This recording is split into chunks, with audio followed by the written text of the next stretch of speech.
Hello everyone, welcome into our latest live broadcast. It's Friday the 7th of March 2025. I'm Carey Holzman and thank you guys so much for tuning in. We've had a little bit of a crazy week as we're renovating here Studio C, so we're about 2/3 of the way done and we'll take a little break so we can get caught up on some videos. And one of the things that just got released yesterday, I've been so excited to show you. This is the Minisforum AI X1 or X1 AI. I'm not sure which way they phrase that, because what we have here is a pre-production model, a prototype. And we got this about 6 or 8 weeks ago. And I've been playing with it off and on. And I have to tell you, so far, this is the single most powerful mini PC I have messed with. It's that I've tinkered with. And well, you'll decide for yourself when we get into all the bells, whistles, and features in this, but it's moving in a great direction. It being mini PCs, they're really moving into a proper desktop replacement as a standard. As we're looking at what is at the high end of mini PCs today, keep in mind that in a year or two, this won't be considered high end anymore. And if you compare this to the computer you're using now, if your computer is over 2 years old, heck, if your computer's over, I don't even know. You could have built your computer yesterday. It's quite possible this is faster than what you built, depending on what you built. The Red Rippers of yesteryear don't hold a candle to this. Just to give you some concept that the more time passes, the older PCs you built are lagging behind as the technology keeps improving and moving forward.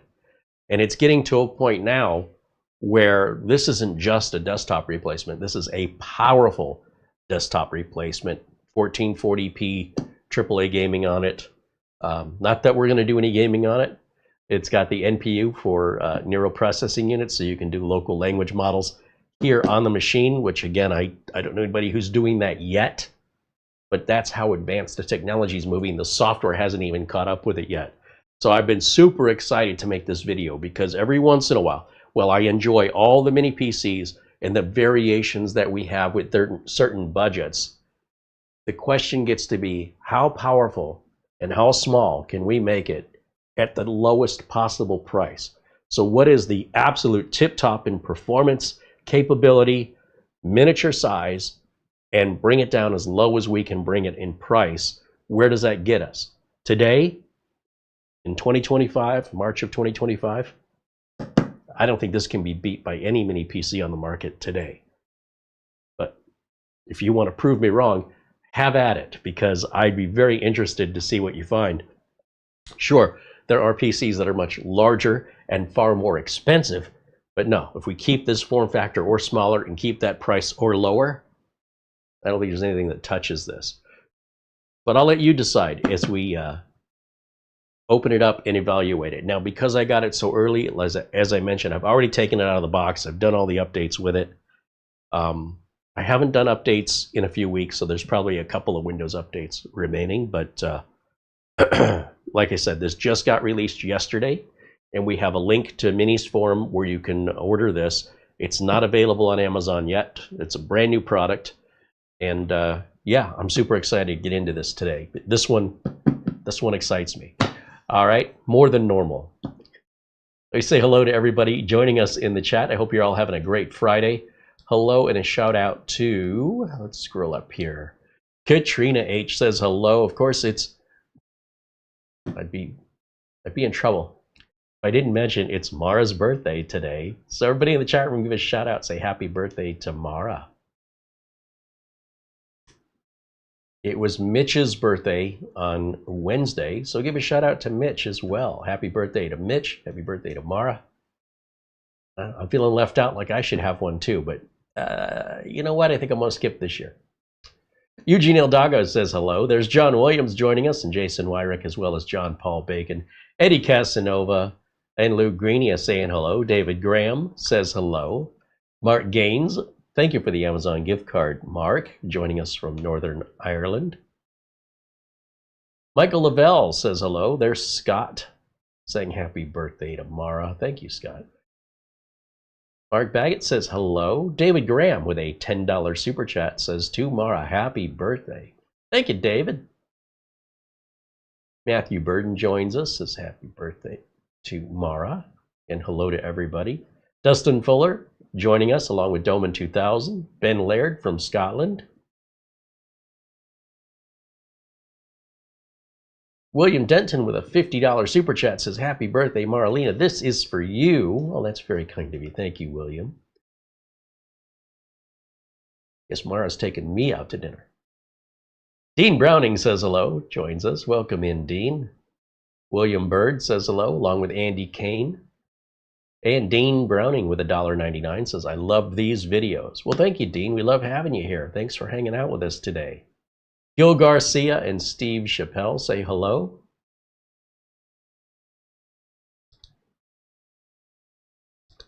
Yeah, still fighting a little bit of a cold here. Whatever it is, it's holding on pretty good there in the. So I'll be clearing my throat throughout today's video and sniffling. But it seems like I'm close to the end of whatever this thing is I caught. What doesn't kill you makes you stronger. That's what they say. Jack Kugelmith says hello, and Chris Johnson, along with Ron Barnish, joining us. Jean-Marc Barrère says, man, you are a world, my friend. Well, thank you, Jean-Marc. Thanks for hanging out with us today.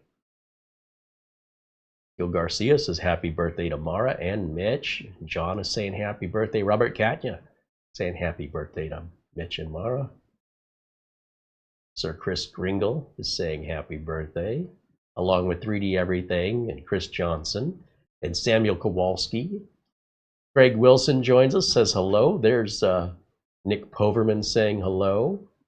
Lots of happy birthdays going to Mara. Right on. Ron Mercura says hello. Patrick T and Chris Dunn say hello. There's Rick Lakes. A shout out to our friend Buster, Peter Laycock, who not in the chat room there, but I know he watches the videos later if he's busy or otherwise occupied. So when he joins us or watches the video later, a shout out to our good friend Buster there in Scotland. And of course, our friends Oystein in Norway, Frankie B in New York, and Paul Gray in Australia. Some very generous super members here that really have helped the channel out in ways. Well, all of you are part of this channel. Some of you are extraordinarily generous, extraordinary. So without them, boy, I'll tell you what, I'm not sure what we would do. But today, this product was sent to us from Minisforum in exchange for a review. We have no contract. We have no formal paperwork. It's just I am free to review it however I want to, whenever I want to. And that's always been that way with Minisforum. And it's one of the reasons I enjoy working with them so much. I also like the product, right? It'd be one thing if a company says, yeah, you can do what you want, say what you want, but they have a product that I don't believe in. Probably not going to make a video on it. We turned down a lot of offers from companies that, well, just the other day they wanted me to review, they being, I'm not going to name the company, but this company reached out wanting me to review V-neck t-shirts. Yeah. They might be great people and they might be easy to work with, but we're not doing that. But in any event, I can't wait to show this to you. John says, happy birthday, Buster. Not Buster's birthday. We were saying hello to Buster.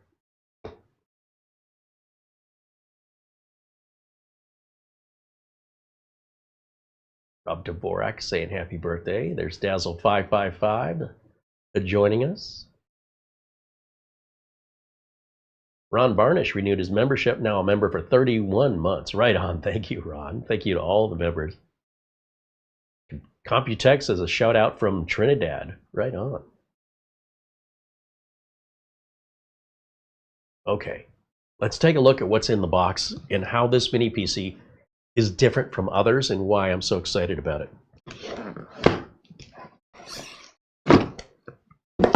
first and foremost, we'll get some documentation. You know where that goes. When it comes to mini PCs, this is larger than most, right? It's significantly wider, but actually a little bit shorter. Now we have, I believe there are 4 M.2 drives in, or 1 M.2 and then like 3 empty spaces. I think. I have to, I'm not sure. We're going to look at the specs here in a minute. What I'm trying to get to is this thing's loaded. Let me bring it up to the camera, and that way we'll look at it closer together. Because these videos are unscripted, unrehearsed,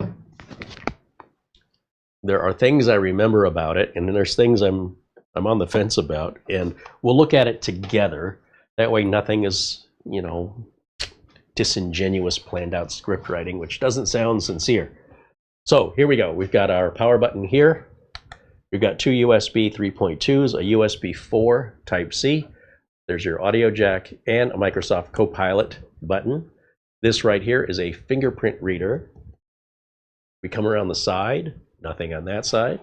We've got a SD card reader here. And around the back, look at here, we've got 2, where are they?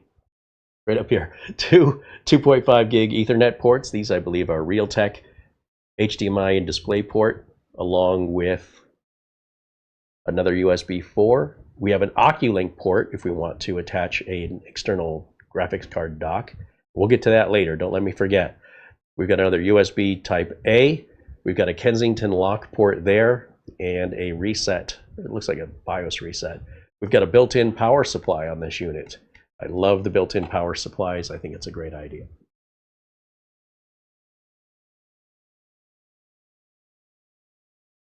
So we're going to set this down here. Mara tells me to check my email.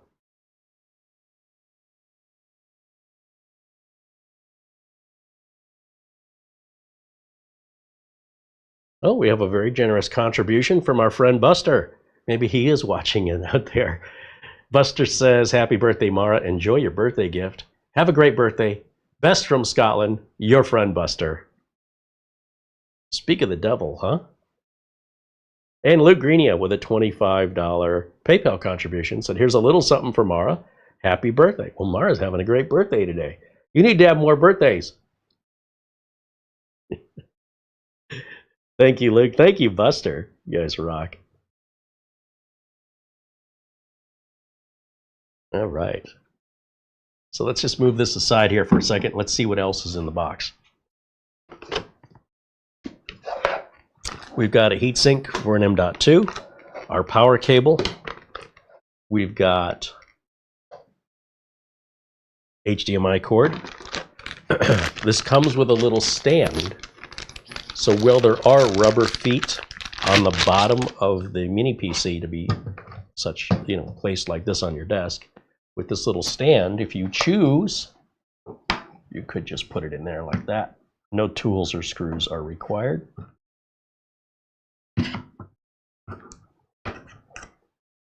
And it looks like it clamps on there pretty good. Yeah, it's a nice tight fit. It's not going to slide out of there and fall and hit the floor. But you also have a VESA mount, so if you prefer to mount this behind a monitor or on the side of a desk or under a desk, you've got the VESA mount and the screws. And I think that's all we get. Yeah. Okay. So let me clear this out a little bit. And let's talk about what makes this computer so special. And it's all about what's inside of it. Let's go over to Minisforum's. Oh, there's Buster. Buster says, hello, Carey and Mara, everyone in the chat. All the best from Bonnie, Scotland. The temperature in Edinburgh, 48 degrees Fahrenheit, which is 8.8 degrees Celsius. And happy birthday, Mara. Thank you, Buster. Also, Davis Parsons with a $10 super chat says the A1 or the AI X1 Pro 370 might be faster than my Zen 3 Threadripper, but can it run the 70 billion DeepSeek R1? You know, I've never tried running DeepSeek locally, but I think Minisforum did run it. Let's come back to that. Thank you for the question and the contribution, Davis.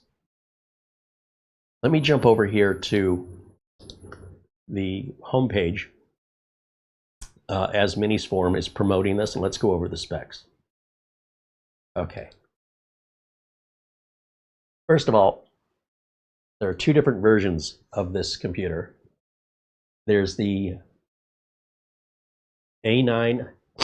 What we're looking at here is the AI X1 Pro, which is a Ryzen 9 AI HX370 chip. You'll see they're going to retail it for $1129. It's just came out, so they got a big sale going on. It's got a total of 3 M.2 ports, not 4. 2 are PCIe 4. Wait a minute. This says it's got 4. It says it's got PCIe 4, 3 of them. We might have to open this up and take a look.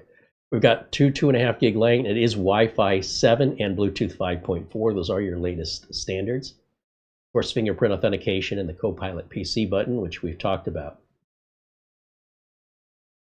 And then there is a lower version, a cheaper version, the AI X1, the non-Pro version.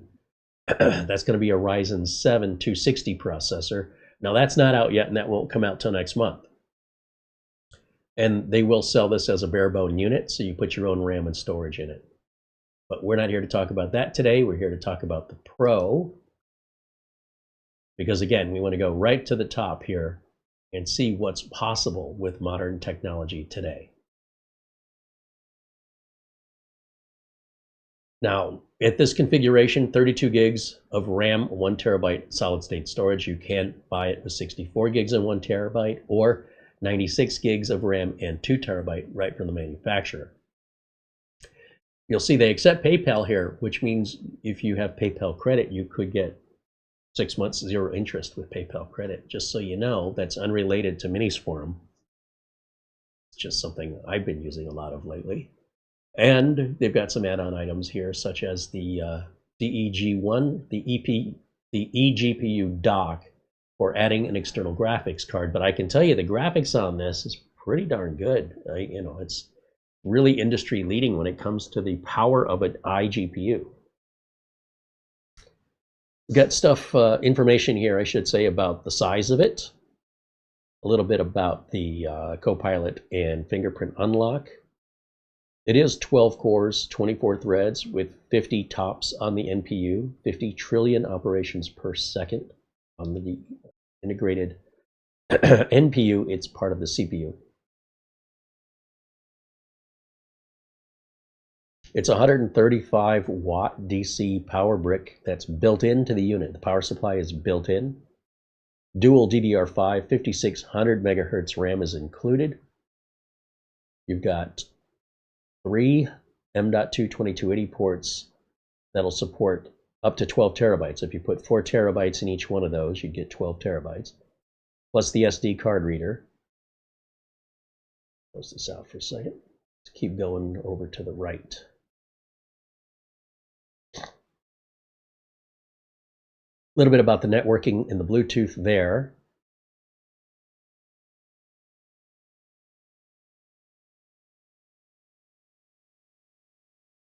A little bit about the inside of the unit. Yeah, there's 3 M.2 slots right in a row. I swear one of those was a ×1 slot, but maybe it's saying they're all Gen 4 slots, so.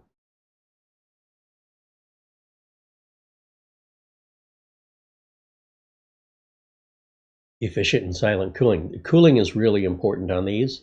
You know, when you're getting up into these high performance CPUs. And part of that has to do with power consumption. And these mobile CPUs, which is what these mini PCs use, are much more power efficient. They don't draw as much power as a desktop CPU. So you don't have to, generally speaking, deal with heat as much as you would have with a desktop CPU at the high end. You know, you don't need liquid cooling on this, for example. The USB ports will transfer, the USB 4, will transfer speeds up to 40 gigabits per second.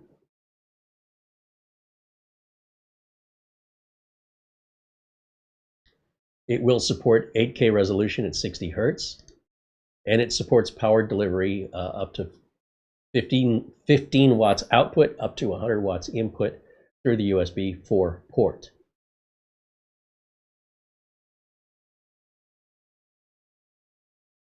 I'm going to just keep scrolling here. Now we've got a link to what I'm showing you to this web page in our video notes below the video.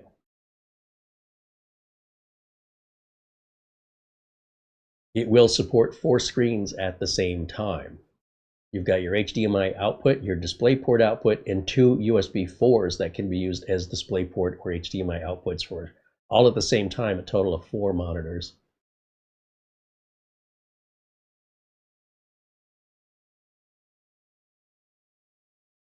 All the different mounting ways. You can place it on the desk vertically, horizontally, or mount it behind the monitor.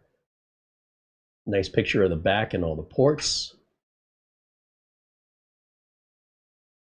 And then, of course, the difference between the Pro version and the AI X1, which the box says X1 AI. I'm not sure which way they're going with that. But remember, it's possible that with the pre-production model, the box may change.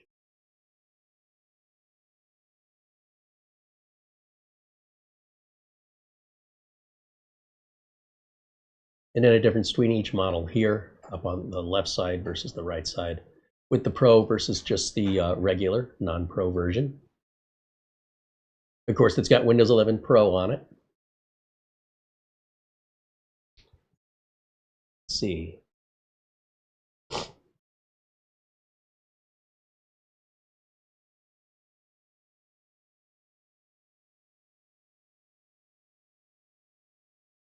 And it's brand new, so there's no customer reviews on this yet because it's just now been made available for sale. Okay, I think that gets us caught up here. And let me come back over to camera 1. And let's take a look if Minisforum, because they've been running a lot of tests on this. Minisforum has a YouTube channel. Many of you may not be aware of that. And of course, I would encourage you to subscribe to them. Let's see, AI X1. Let's do a search to see if they ran a local DeepSeek on it. Yes, they did. So if you look over here, we go back over to my window capture, and I just did a search on YouTube for testing DeepSeek R1 right here. And this is Minisforum's official YouTube channel. And if you're curious about running that large language model locally, they demonstrate how they install it, get it configured, and how it runs on this machine. And you can check that video out right there. So I appreciate that question as well, because that was something I wanted to mention, although most of you, I imagine, would have no reason to do that.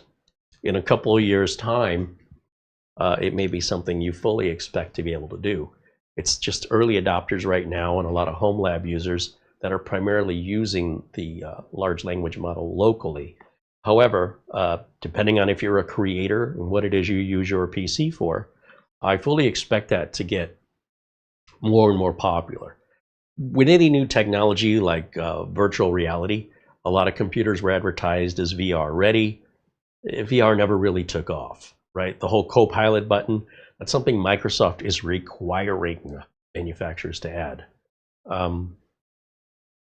Whether or not that becomes like a thing we use, I don't know. It may be, it's a Microsoft marketing technique.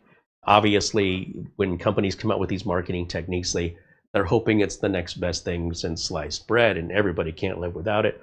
And sometimes they come out with stuff and nobody ever touches it and they end up just retiring it, move on. So we don't know how that's going to play out yet with AI, with having it run locally versus right now most of you running anything AI is happening on the servers of the companies that you're using, and then they just send you the results. I don't see why that's a problem. However, we're just getting our toes dipped in the water with AI. It's advancing so quickly. let me put it to you this way. The speed and performance and how it works today and how accurate it is the worst it's ever going to be in your life. Every day it gets better.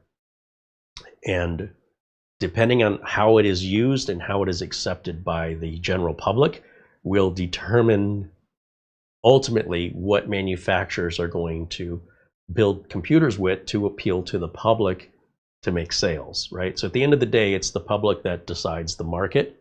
And I don't personally have any use for running an LLM or a large language model on a local PC. PowerDirector, the software I use for editing, has AI built into it, and if you have an NPU, it will use it, but it'll work without it. As far as I know, it will. And it's not very good. If I'm honest, it's there's a lot of things it can do. I can just go to a website and do. I can make a cartoonish AI thumbnail for YouTube in PowerDirector, or I can just use any of the numerous services, not normal, but numerous services online to do that just at a website and download the image, and I don't have to do it through PowerDirector. In fact, I'd say compared to some of the image creation tools, the AI image creation tools available online for free, PowerDirector's got a long way to go. But you got to start somewhere. In PowerDirector, with their 365 version, it's getting updates about every 3 weeks. So I imagine there's some frequent AI updates and enhancements.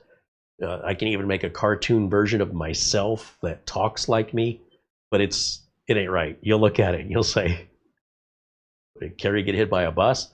So it's getting there. It's getting there. And the fact that it can do it at all is really impressive. Mm-hmm. Also, speaking of that, one of the other things that's happening is YouTube is starting to introduce and roll out auto dubbing. And what that should do is translate what I'm saying into numerous other languages so people from around the world can enjoy these videos in their native languages. And I don't know when that tool will roll out for me. It's only going to roll out for new videos, not for any older videos. Now, maybe later, whenever YouTube decides, they'll go back and add that. It's in YouTube's best interest to do it so that it can attract more viewers for content that already exists. So I think they will eventually get around to it. They're just now starting to roll it out, which I'm super excited about. Let me jump back over to our chat room. There we go. Peter VZ renews his membership, now a member for 21 months, says hello. Welcome in, Peter. Thank you for renewing your membership. David S. with a $20 super chat says, here's for a little vitamin C for Studio C, and happy birthday, Marlena. Thank you, David. Dean Browning says, I'll be getting this one for sure for video editing. I think this will work great as a video editor. Absolutely. Now, me personally, I like Cyberlink PowerDirector. I'm not a DaVinci Resolve fan. DaVinci is a professional movie and TV show editor. It's what, real Hollywood productions utilize, and it's very complex. It's also, because it's so complex, it'll bog down any machine you put it on. For me, PowerDirector is complex enough, and it runs very quickly. I can start PowerDirector and start rendering a video in the time it takes you just for DaVinci Resolve to load. So for me personally, I'm not a fan of these big, Adobe Premiere and DaVinci Resolve. For me personally, they're way too complicated. If I wanted to be a video editor for my career, then obviously that would be the way I would be headed. But just video editing is a necessary evil in some of the videos I make, especially if I want to edit them down to a smaller size or do some more traditional type videos. And it's enough to be creative to shoot the video, get the video in good quality, make sure everything's in frame and focus, good audio, and then to turn around and run that through an editor, editing software.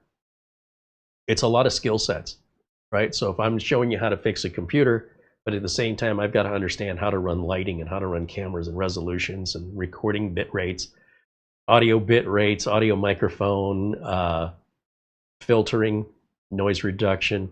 Then you put that into an editor, and the editor's got enough options in DaVinci Resolve that keeps full-time employed Hollywood editors in careers that last for decades, just doing that one job. That's how complex it gets.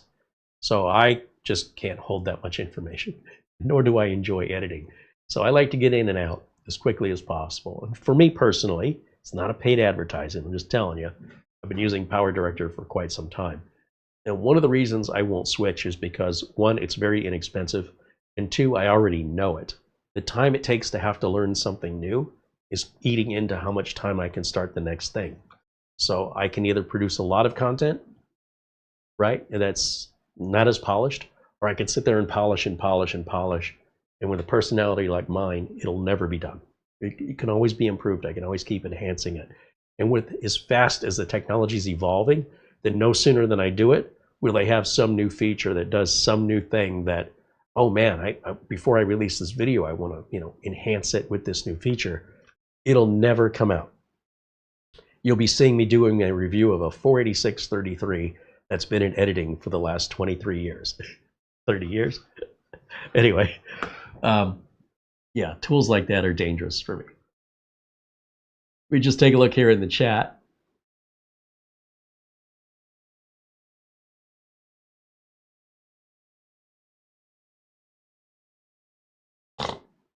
Okay. Dan Nilsson joins us and says hello. Essential Working Too Hard says hello.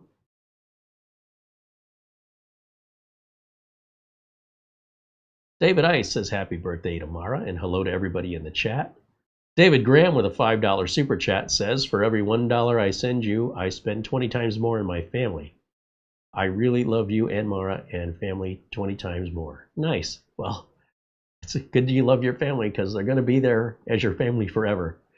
So it's probably best that you like each other. Well, thank you so much. We appreciate you, David. Thank you for your generosity and your support here.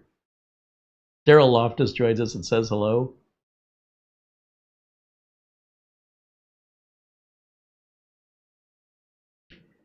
Mega PSTLs, is the case plastic or metal? The case is, this is a aluminum case with a plastic bottom. The problem with the metal cases on mini PCs is that they look fantastic, but they block Wi-Fi signals. There's nothing worse than putting a big metal shield up in front of something you're trying to get radio signals in and out of. You know, you cannot put an AM radio in an electric car, right? We've had this discussion. There's no such thing as a Tesla with an AM radio. You would have to put a shield up, which is effectively what this is acting as a shield, to block the frequency range of the electric motors, which just happens to be pretty much in the same as AM radio. And so they'd have to put like a big lead box for the radio to go in there, and that would significantly add to the price of the car. As we move on towards more electric vehicles, we also move away from AM radio for that reason. So if we're going to put a big metal box in order to save AM radio, it's going to add quite a lot of expense to the car. When we add a big metal box around our Wi-Fi antenna and our Bluetooth, what do you think that does to the range? So while we have a very attractive looking box, without antennas externally, well, your mileage may vary on this, to just keep going with that metaphor, but the overall consensus is, if you want really strong Wi-Fi, and this has Wi-Fi 7, we'd have to open this up to see where the Wi-Fi is. It's usually going to be on the plastic side, but I really would have been preferred if they would have had external antennas. That would solve this. That way you get the best of both worlds. Either that or make the whole thing out of plastic. But then it won't look as elegant. Someone mentioned it looked like there was an audio jack in the back. No, there's no audio jack back here. I just wanted to look again to see if I missed something. There is a small pinhole, very small pinhole, that's used for BIOS reset. And then next to that is a Kensington lock. So, yeah. Just want to double check.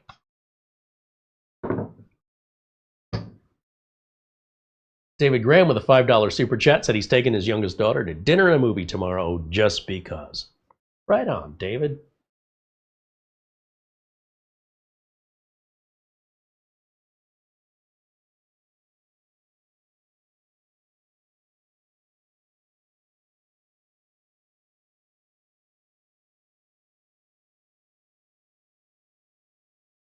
See, that's the difference between family. If you were taking somebody else's daughter to dinner and a movie, you might have some explaining to do. All right.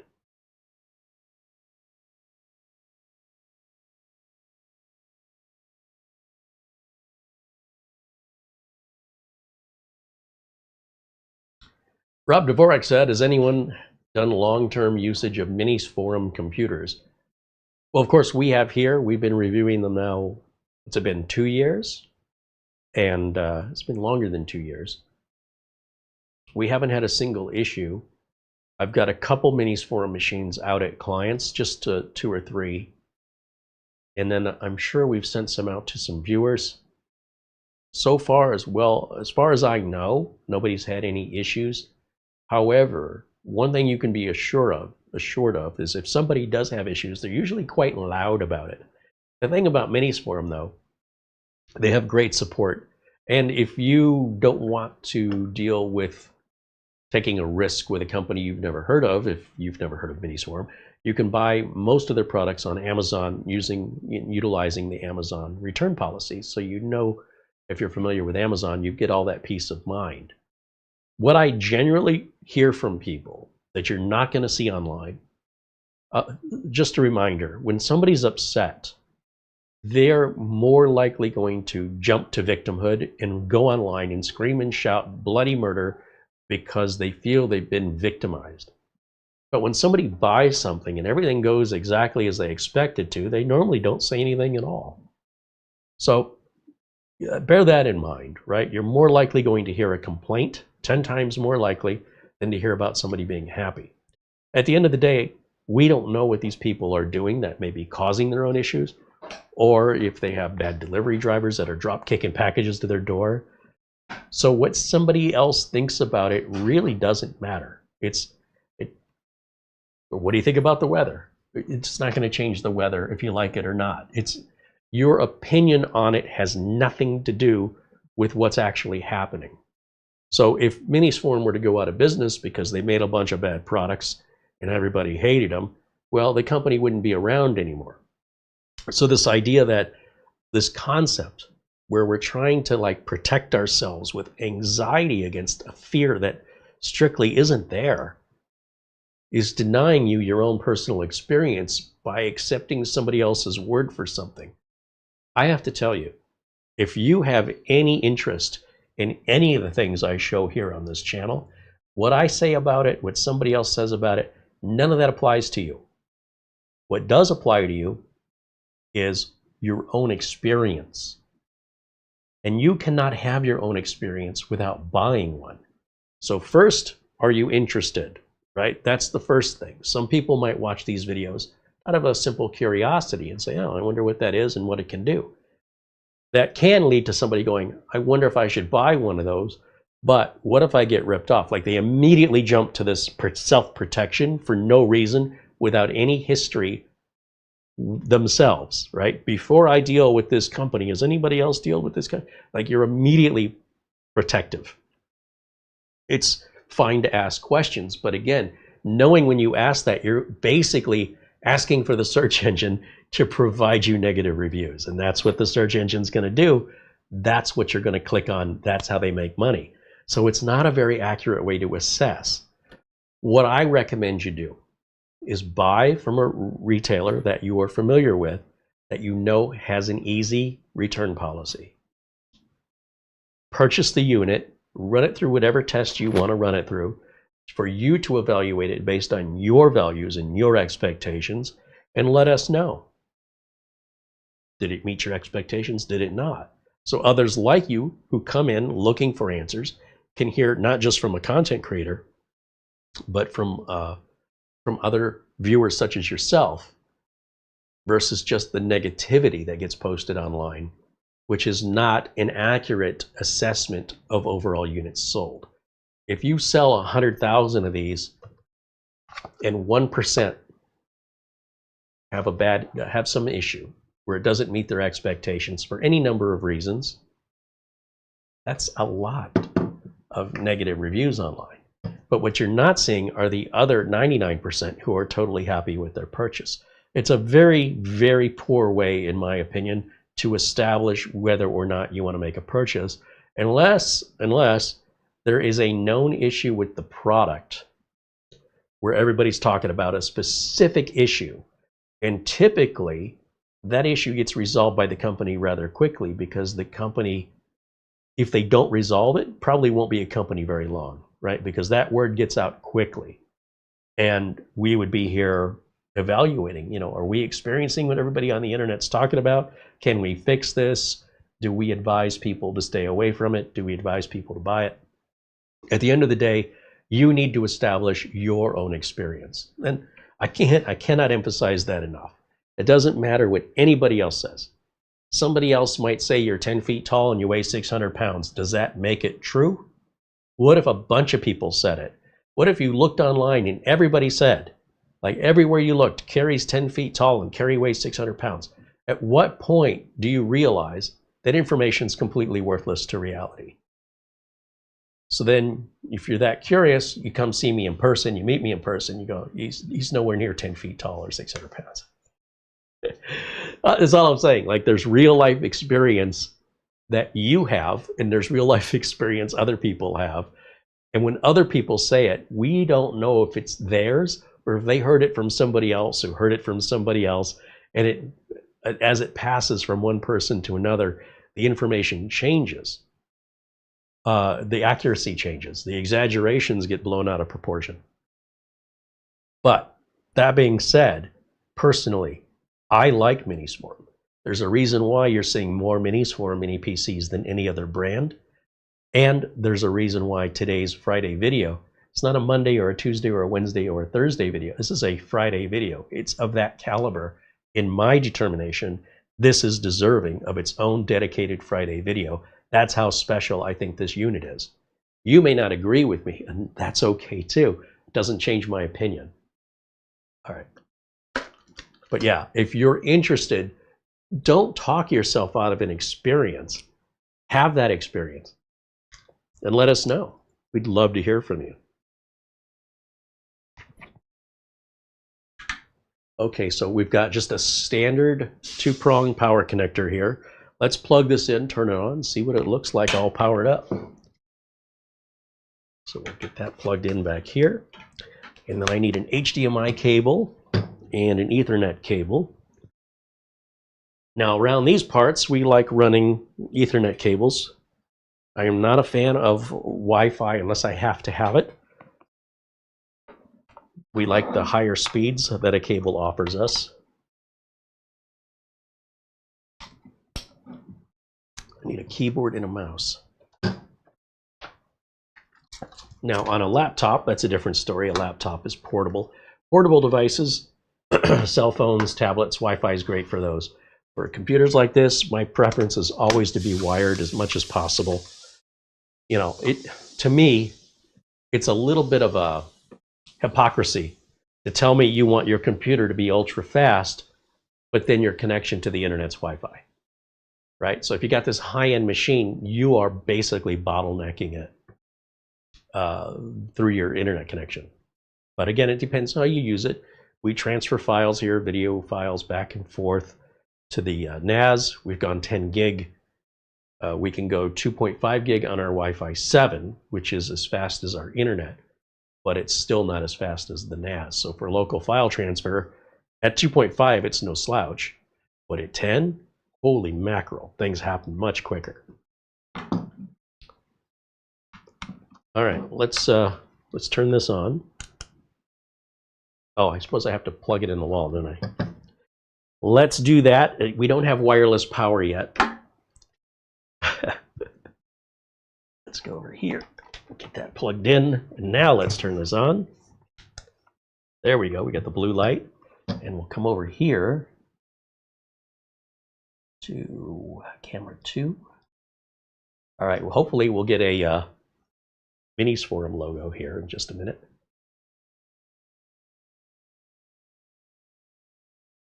Just waiting for initialization.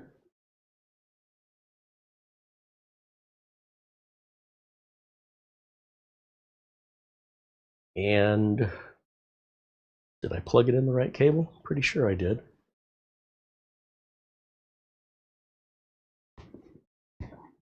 It's doing something.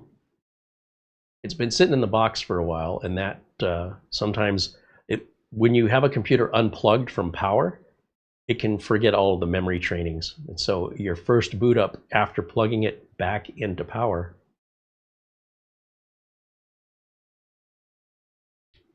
could take a minute. So here we go.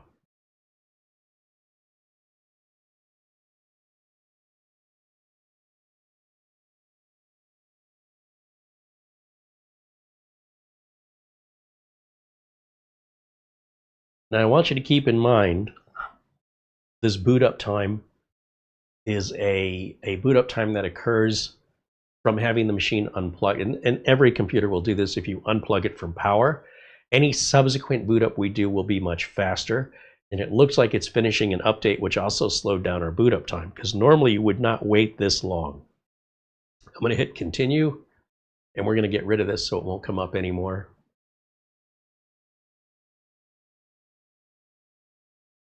There we go. And you can see I ran Crystal Dismark on this just to see how fast the drive was that's included. Looks like a standard Kingston running around 4,800 megabytes per second. And we ran Cinebench on this to see if it got hot. These were our Cinebench scores. Whoops, I didn't mean to close that.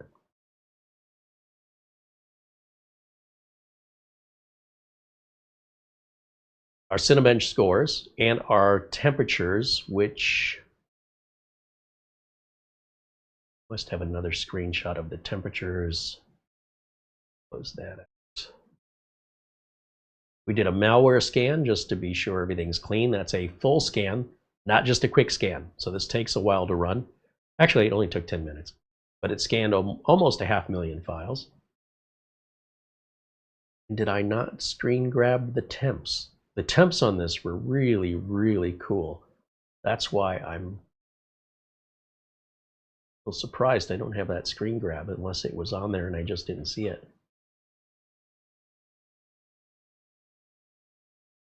Drive temperature, CPU, wattage.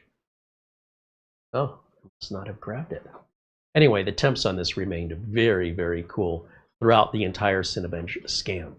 So I'm very happy with that. Also, you can hear the fan when it's under load, but it's very mild.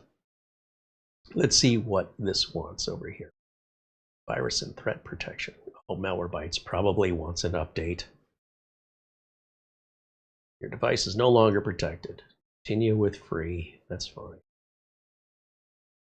I only put that on there so I could do the initial virus scan. Now, Minisforum has never had an issue with viruses, but okay, it did go back to the green checkbox there. If we right-click and go to System, there's our processor. We've got 64 gigs of RAM. That's DDR5, 2 sticks of 32. Windows 11 Pro, 24H2. And if we go to the device manager, you can see our network adapters are Realtek. The Wi-Fi is a MediaTek Wi-Fi 7. We've got our NPU or our Nero processor there for AI processing if you're doing that locally.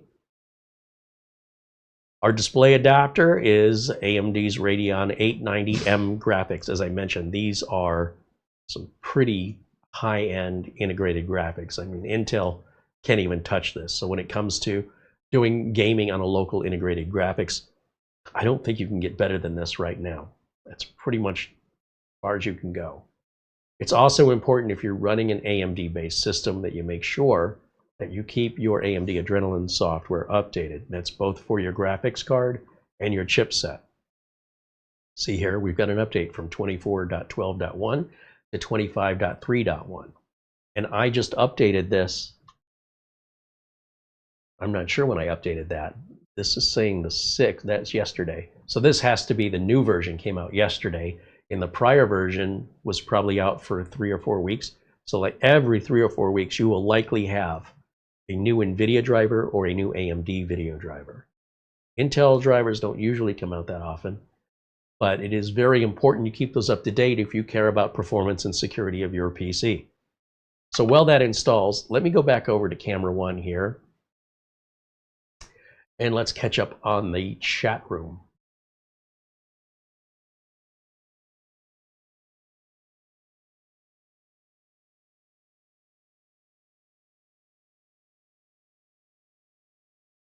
Paul Howe said he's still happy with his Minisforum 795S7 Mini ITX with the RTX 4060.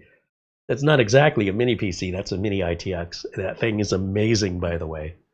Yeah.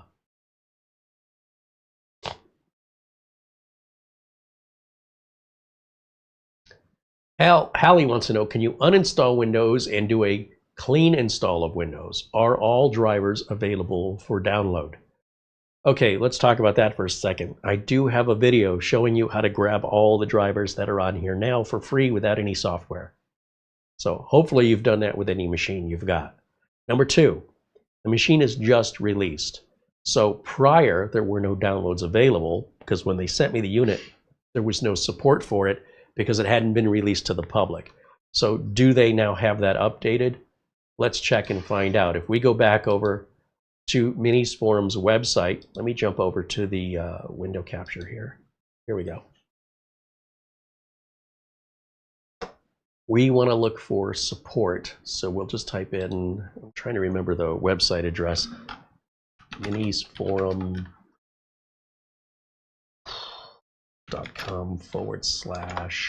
I think it's new and support. Whoops, typed it wrong.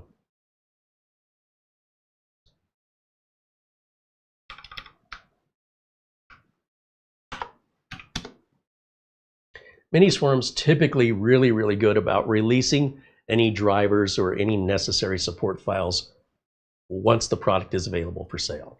Sometimes the folks like myself, YouTube influencers, or websites that write review articles, they get the product early. So just to be clear on that. Let's see, where would they have that? Let's just type it in here. X1.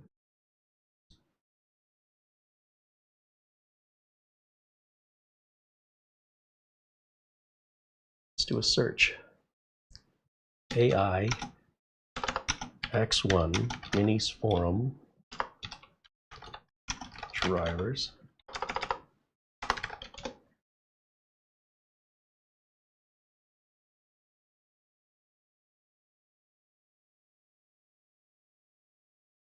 I'm looking for a support page.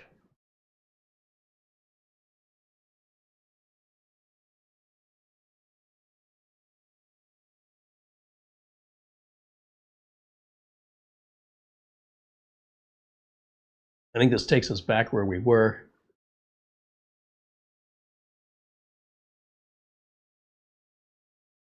To be clear, the AI X1 has not yet been released. It won't be till next month.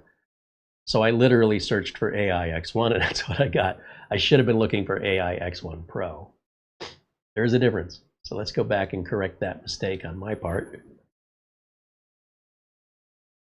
We'll type in drivers. Driver download. Let's see what it says. Drivers and downloads appears to be here somewhere. Let's see.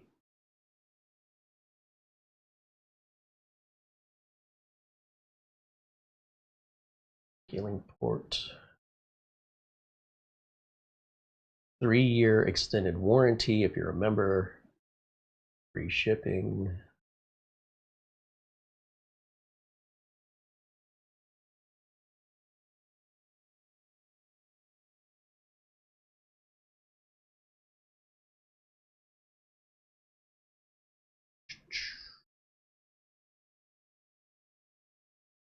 Support. Drivers and downloads.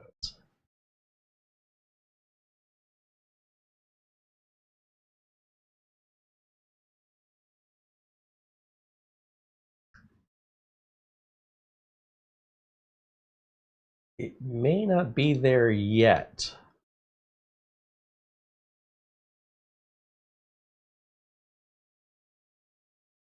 I can ask my contact at Minisforum if it is there, if so, what the link is, or it may be that the product is just brand new and they haven't done it yet.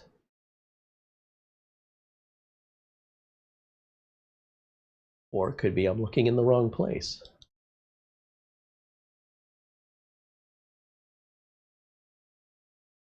Essentially, what you should be able to do, just in case you're curious, you should be able to just do a complete wipe and reinstall of a regular Windows 11 Pro USB media that you download and create from Microsoft directly. And then you should be able to install the AMD Adrenalin software. And that should take care of everything but maybe the MediaTek Wi-Fi and Bluetooth. Those two things, because MediaTek is not offering those drivers to individuals, the MediaTek at the very least would have to be acquired from the manufacturer. So I suspect they just haven't updated the website yet. It's a good question. It's a fair question. Though I would question, why in the world would you order a brand new computer and then immediately want the drivers? And you know what I'm saying? Like, if you got a brand new computer and anything's wrong with it within the first 30 days, you should not have to repair it. You should be returning it. Anything you buy brand new, you should not have to repair. If you're buying it used, different story. When you first get it, if that's important to you, you can image the machine and you can also create a backup of your own drivers without any software very easily. If that's important to you, you don't have to rely on the manufacturer when a product is brand new. Again, you've got a warranty. You should never need to do a complete wipe and reinstall. And if you're somebody who does that, might I suggest right out of the box, do a system image with Acronis. And again, if there's any problems in 30 days, simply return it. I do expect that that page will be updated here any day, and they will provide the drivers. They do for all their models. There's never been an exception. It's just on day one, it's quite frequent, I should say, that manufacturers, the download sections and the support sections, especially on mini PCs, given they've got a 30-day return window, I think the logic is nobody should need this for 30 days after the release, right? At that point, you'd be returning the unit if you had a support issue. But I don't know. Like, they're not telling me why, but I think that may be what's happening. Or we're looking in the wrong place. So Minisforum has never not put the downloads for any mini PC. You know, it's not like they've ever abandoned any of their customers. But we are on basically day one. So I think that's why it's not there. Okay, let me jump back over to the chat and see what other questions we've got in there. And Mara's posted a link there for how to back up the drivers, right? When you get it out of the box, just back them up. It's a lot faster than downloading them. Even if you can, it's still faster. William Bird said he's got 3 Minisforum mini PCs. They're all good. I would avoid their NAD 9 because one of the M.2 and 2 SATA connections, the SATA cables are flimsy and not worth dealing with. Otherwise, the machines are great. I love my NAD 9. I think it's a great machine, and I would never put SATA drives in a mini PC. But that's why I say our values are different. It doesn't make me wrong. What I love and I think is great, you're using it in a way I would never have used it.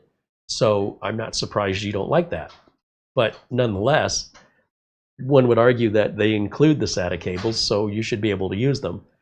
Yes, and they can include a hat. It doesn't mean you have to wear the hat, right? Just because it's there doesn't mean it's a good idea that you should utilize it. I think external storage is a far better way to go than internal storage because of the heat inside of the mini PCs, and you're adding more heat to them.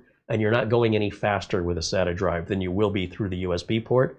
All you're doing is putting something in a cage that, if it fails or has a problem or gets a virus or whatever, is now affecting more of your equipment. So I don't know why anybody would do that to themselves, but clearly that's my values and not the values of William. Was it William? Yeah, William Bird. But obviously he likes them enough, he's got 3 of them, right? Or, I don't know that they're all NAD 9s, but nonetheless, there you go.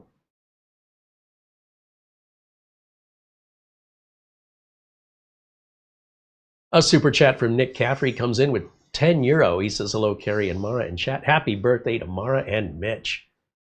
Thank you, Nick.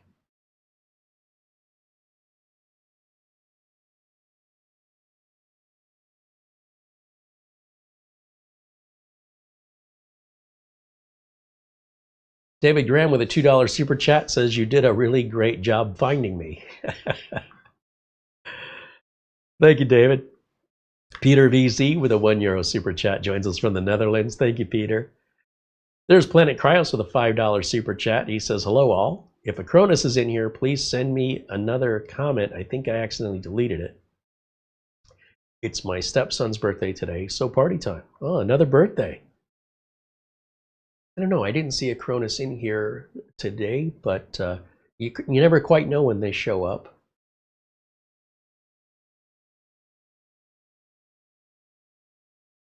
Peter renews his membership for, now a member for 21 months. Thank you, Peter. David S. Oh, I mentioned that one already with a $20 super chat. I think I got everybody. Marsman50 says he's got a Minisforum i7 32 gig with DDR5, 1 terabyte M.2. Been running a year and a half, 6 hours a day, 7 days a week in an office environment. Not any issues to date. It's the NPV7, which is a 13700H Intel-based processor. There's Mike's unboxing, reviews, and how-to joining us. Mike has a great YouTube channel, by the way. If you're in England, if you're in the UK, might be a little bit more relatable to some of the products he offers that we don't have available here, along with the local pricing in that country versus the USA. If you enjoy my videos, be sure and check out Mike's unboxing. He does a great job. Always great to see you in there, Mike. Thanks for hanging out with us today. Let's get back over to this box here because we still have so much more to check out. I mean, I've barely even scratched the surface. If we go back over to the desktop here and, oh, it still wants more information. Let me go full screen over here so I can see this. Let's close this.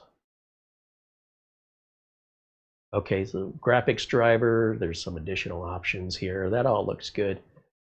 We'll just do that express install. I thought I'd already kicked that off and I was just biding my time waiting for that to complete. We always want those latest drivers. I cannot emphasize how important it is that the computer you're using right now, that you have the latest chipset in video drivers. They are one of the most common reasons we get support calls today. There's 2 most common reasons. They're almost always user neglect. One, first and foremost, those video and chipset drivers. You just can't go years without updating them without that catching up to you. Windows updates will start failing. Programs don't work right. It's a mess. You put those new drivers in, they're completely free. Suddenly your computer's performing like new again. It's that easy and simple. You can do it yourself. Number 2, browser extensions. We get more complaints that are a result of browser extensions than likely any other common denominator. Browser extensions, those ad blockers, those things you're running are causing you grief you don't even realize you're causing to yourself. Most of the time when someone's having a web page that's not loading, I can't hear the audio when I'm playing something through some website. All these kind of weird things. I go to check out and it never checks me out of trying to buy something. It's because your pop-up blocker or one of your extensions is causing this problem. When I play videos, they freeze and then they start and they freeze. That's your pop-up blocker. Take those extensions out, restart your browser, and then see if your problem goes away. 9 times out of 10, that solves the problem. 1 time out of 10, there's something else going on. That's how frequent it is. It's driving me a little batty because you had no reason to put those browser extensions on to begin with. All you did was give away everything you're doing, right? All the privacy that people go on and on about, you just hand it over to an ad blocker. They can monitor everywhere you go and everything you do. In exchange, they block the ads. Oh, and also the companies that they're blocking the ads from, they don't like that, so they retaliate. And then that means the ad blocker stops working. Then the ad blocker has to retaliate. Now you're going to interject yourself right in the middle of these two fighting. Well, in the meantime, they're going to just scrape all your information in order to block the ads. And then the site you're trying to visit or you don't like the ads stops working. Take the browser extensions out. If you're having problems when you're browsing, anything to do with browsing the internet, 9 times out of 10, that's where it is. So just keep that in mind.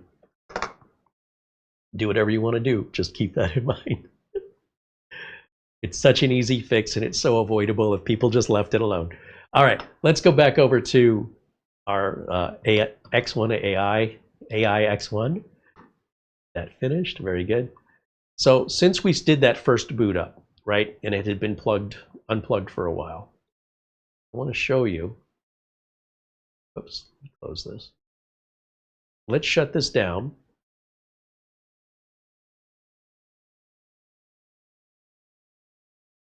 And I want to show you a proper boot up time that you can expect from a machine like this.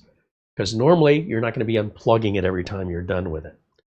And normally an update isn't going to be installing every single time you turn it on. So that wasn't a great demonstration of boot up time. So we'll just let this power down here and then we'll turn it back on and get an actual live. Oh, and there's more updates. Of course there is. I'm sitting there going, why is it taking a while to shut down? Still more updates.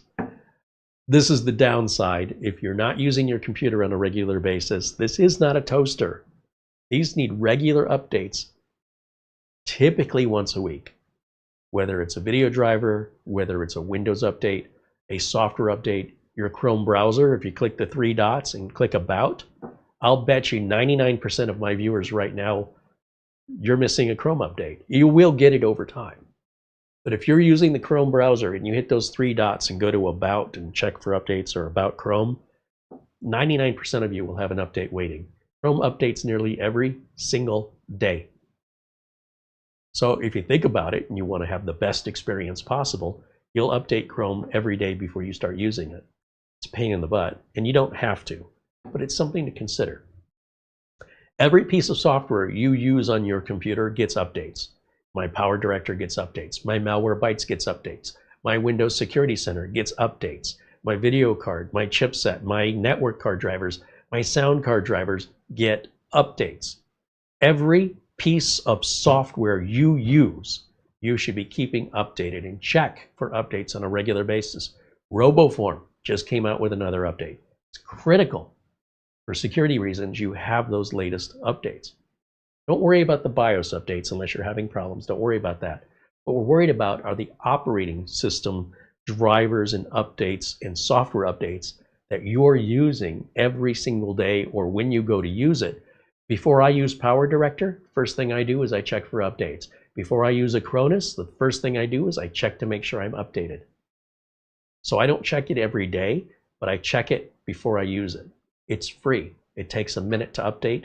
And whatever that update is fixing, I don't have to worry about dealing with solving a problem. I'm preventing dealing with that problem by making sure I have the latest update installed at all times. The updates are free. Matt Olaf joins us and says hello. Welcome in, Matt Olaf.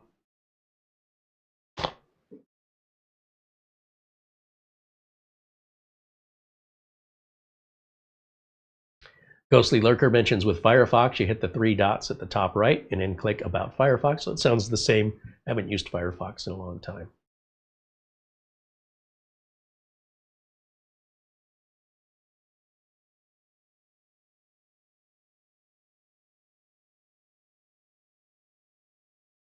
Okay, So let me go back over here to camera 2. In fact, you know what? Let's minimize. No, it's still updating.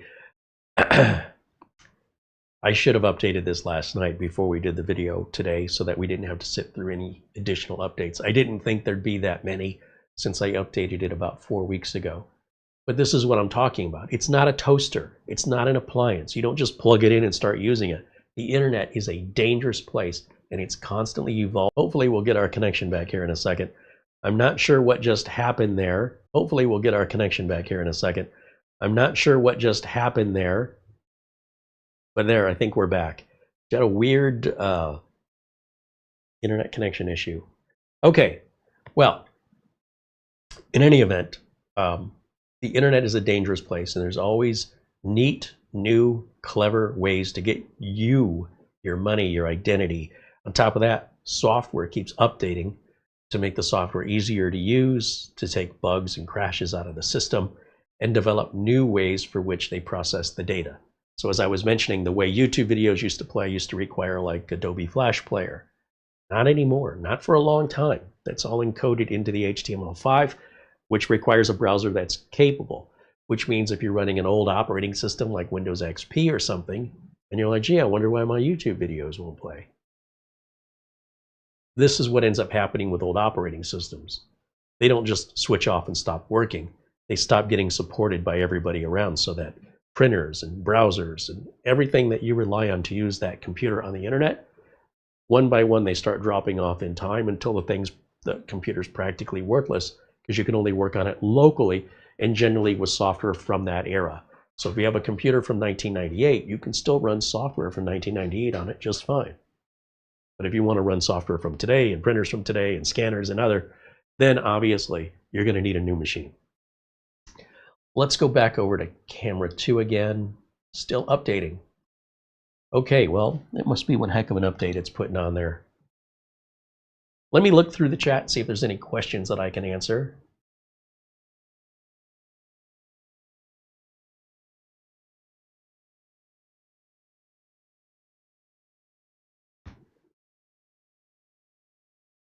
Since we're waiting for an update, this is a great time to let those questions fly. I'll do my best to provide you guys answers. Richard DeFries joins us and says hello.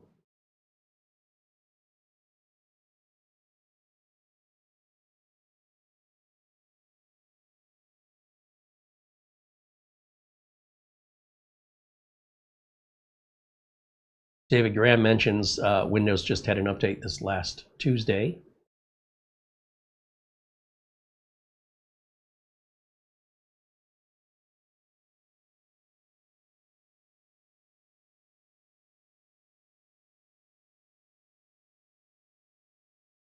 Mike's Unboxing saying happy birthday to Mara.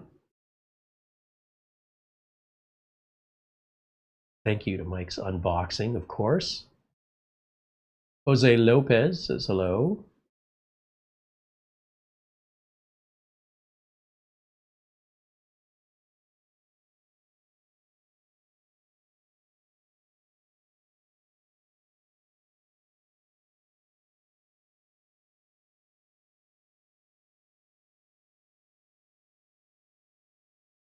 Mark Leibowitz joining us from Chicago.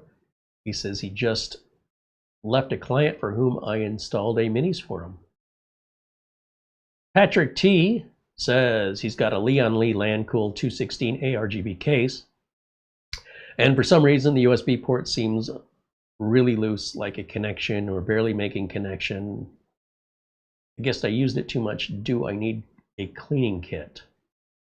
I'd be reaching out to Leon Lee for any warranty.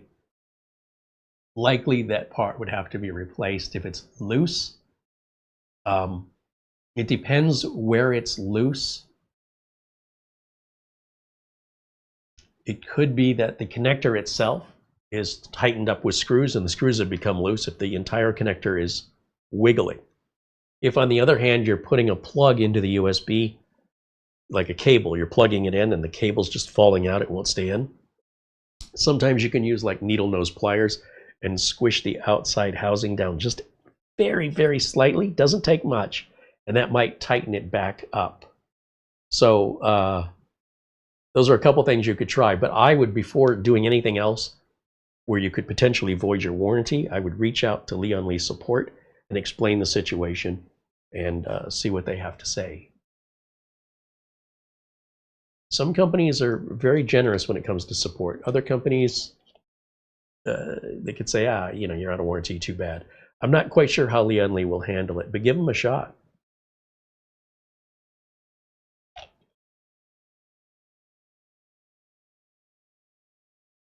Let me jump back over here. See how camera 2, well, we are still doing some kind of an update.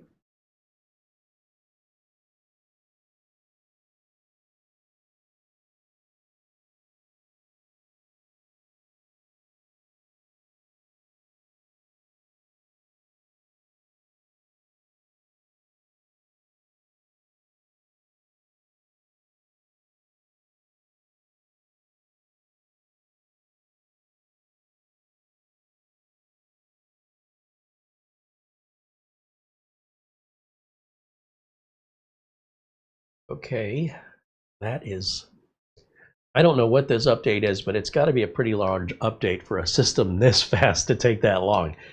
And if you've ever invested in a really expensive, like desktop, even an expensive Threadripper, you'll find that these updates can still take a while to install from Microsoft, regardless of how powerful the machine is. This is not unusual, and there's no spending your way out of it. It's just, it takes what it takes to get some of these updates installed. I'm not quite sure how Microsoft is implementing these, but I've seen updates on some of the best hardware I've ever built seemingly take an unusually long period of time, where everything else the machine does is lickety split. So this is normal for some Windows updates. This is no indication that there's anything slow about the computer. Channel 0 says hello. I can't really stick around. I thought I'd pop in and say hello. Right on. Well, thank you, Channel 0. Thanks for stopping in and saying hello.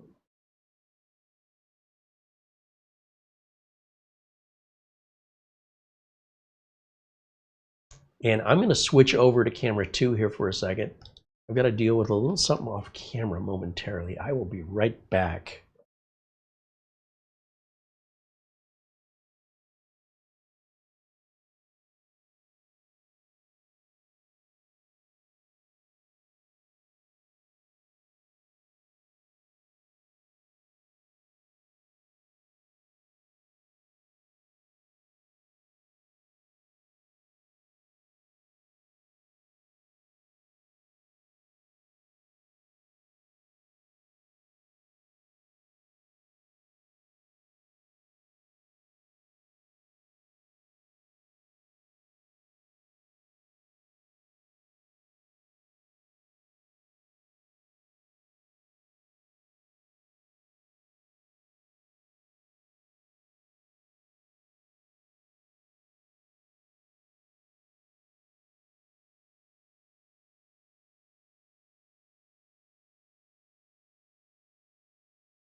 Okay, sorry about that. Just had a little, as I mentioned, we have some renovations that are happening here, and they've been working while I've been live. They're just finishing up, and I just wanted to talk to them real quick before they left. All right, let me jump back into the chat.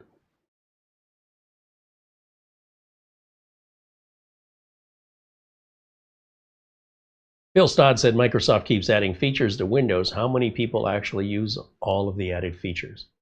I think you see growing companies adding a lot of features that, you know, they see what, throw it at the wall, see what sticks. They're hoping that all their features catch on, but some of them don't.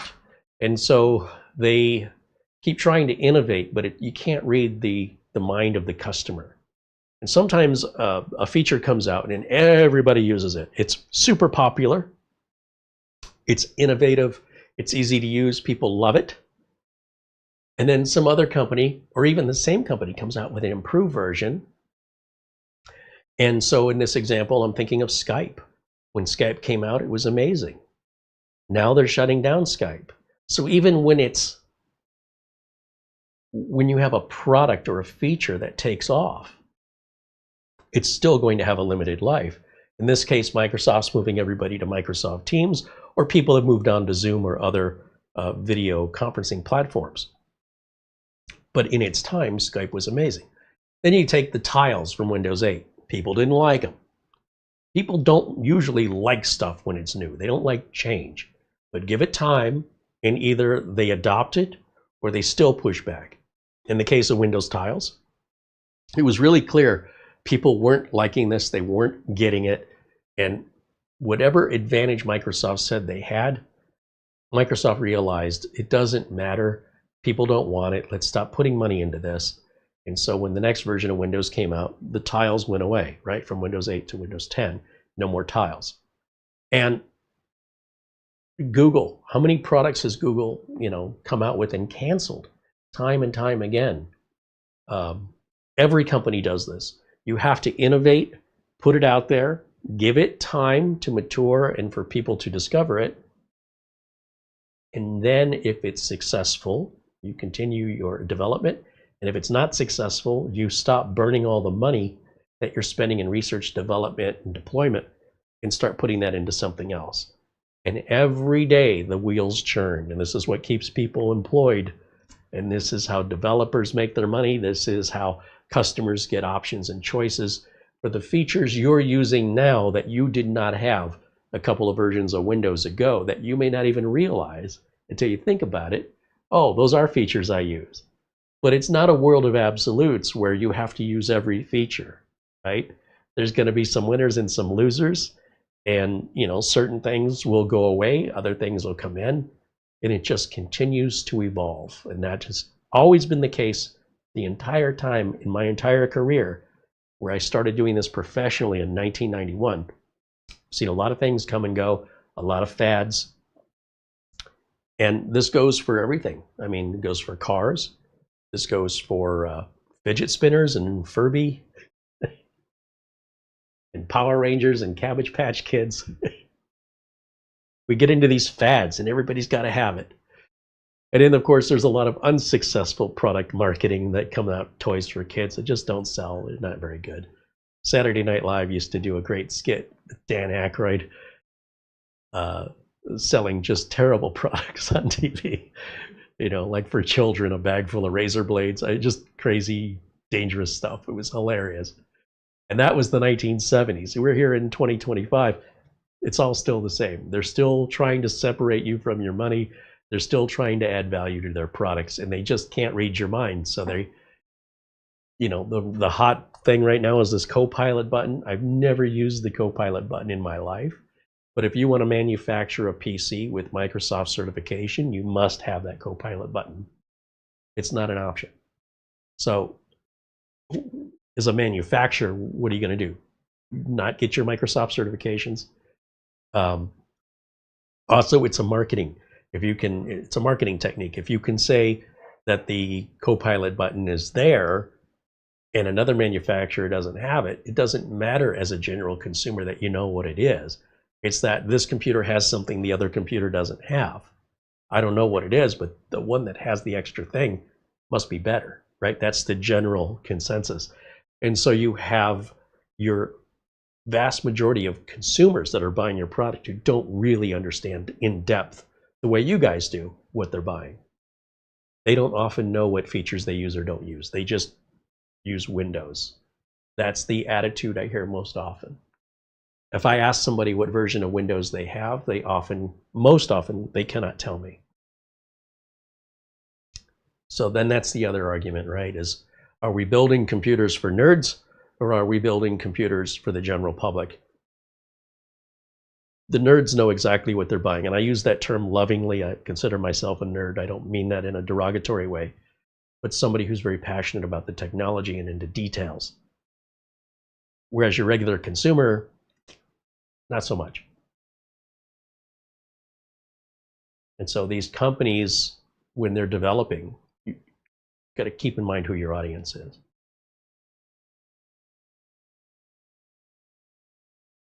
Peter Laycock saying good night. Hey, Buster, thanks for hanging out with us. Good to see you. He was up at 4:45 in the morning. That's close to my bedtime. Thank you, Buster. Thank you for your generosity, your support, your friendship, and for just being who you are. We're very lucky to have you here. And thank you for hanging out with us today. It's good to see you.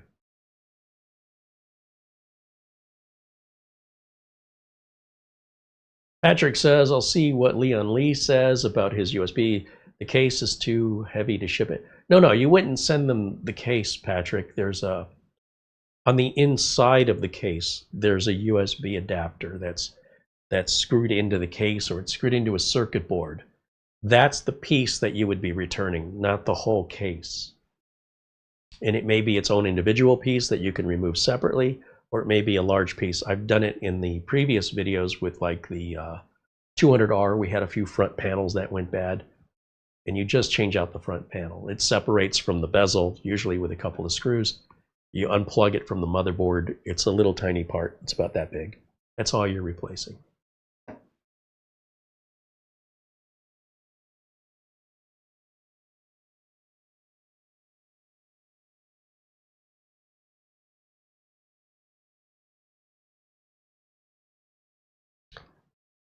Did this thing ever finish? Let's go check.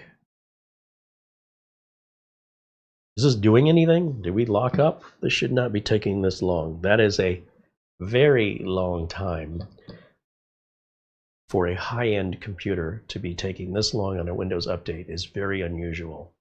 So here's what I'm going to do. And I don't recommend you do this at home. One of the things when we do a live video is I don't want to sit here for an hour waiting for whatever this is to finish. So for me, because I'm a tech and I'm comfortable with this stuff, I'm just going to unplug the machine and force it off. So I don't know if it was legitimately installing something that big or if it got hung up on something. But either way, during a live show, I don't really have the luxury of time to find out. So if I damage anything, you know, it would be corrupting an operating system file. So let's fire it back up, see if it boots into Windows okay. And likely it'll be okay. It's just that should be a last-ditch thing to avoid as much as possible. We don't want to cut power unexpectedly from a running computer, especially when it says installing updates, don't turn off your computer, and we did just that. But just to demonstrate, in most cases, you're going to be okay, but in some cases, your machine may not boot up again. You notice that did boot up a lot faster than it did the first time. And that's all I was trying to get across without all the updates getting in the way. If I go back over to full screen on this, and just for grins and giggles, what is the status of our Windows update? What is going on over there? It's got, oh, so there's a lot of cumulatives. These cumulative updates, they can take a while to install, but it shouldn't have taken even that long. That's crazy. So let's start that again. Let's get these out of the way, because every time I go to shut this down, it's going to repeat that if we don't just take care of it now. And again, that's my bad. I should have run through this last night so that we wouldn't have this issue today. But that just shows you and underscores we are live and unscripted here. And I will show you how a professional technician handles situations versus a hobbyist. We don't let problems as professionals prevent us from completing the job. We have ways of working around every problem so that we can keep our customer up and running. In a worst case scenario, if I go to a customer's location and that customer's machine is so bad that it has to come back here for a proper diagnostic, maybe it needs a motherboard, which is a pretty big job, I am prepared to drop a machine off as a loaner so my customer can get back up and running right away. This is typically in business. Home users, we usually just take the computer, diagnose it, and return it. But usually, these days we can fix a lot of problems remotely. And beyond remote, if they have a system won't turn on or has no internet, we go on site. We can usually fix it on site once we see it. A lot of customers, they can't really explain what the problem is. They don't know what version of Windows they're running. They don't it doesn't work as often, as deep as you're going to get with any sort of help from the client. And sometimes the only way to really understand the problem is to see it. I have a client, for example, that says the network is getting slow. And I log in remotely and I say, and I see the network running slow. Give me an example, because everything I'm measuring, I see the network runs just like it's supposed to. And so they click on something in a piece of software, and within that software, the network built into that software, the network ability, takes about 20 to 30 seconds when you're browsing a particular folder on the network to populate that folder. So normally that's instantaneous. However, 20 to 30 seconds versus $2,000 and 8 hours to fix it doesn't make sense to me. Like, you just can't wait 20 or 30 seconds. We can fix this problem. We can upgrade the network to a 2.5 gig network from a 1 gig network, replace all the switches, and replace the network attached storage, which is rack mounted, move the drives into a new NAS, make sure the NAS is 2.5 gig, make sure all the wiring is 2.5 gig compatible. And when it's all said and done, that will likely take care of that 20 or 30 second delay. But that's a lot of work and a lot of money. So then I talk to another person at the business and they say, that's not the delay we're talking about. I go, well, that's the delay that was shown to me remotely. And I'm just wondering, is this an issue of impatience, or is this really interfering with productivity? So when I asked them, how often are you going in there and browsing? Once an hour? So once every hour, you're waiting 20 to 30 seconds. Okay, but it used to be instantaneous before. Okay, I get it. I get it. How much money and time do you want to spend to fix this? So a lot of that's perception, right? And so at this point, there's so many variables at play, from individual Windows networking settings to the network hardware, network card drivers. There's so much involved. We could spend 2, 3, 4 hours just working on diagnosing this to get back 20 or 30 seconds once an hour. If the customer wants to do that, I'll do it, but that's a tough call.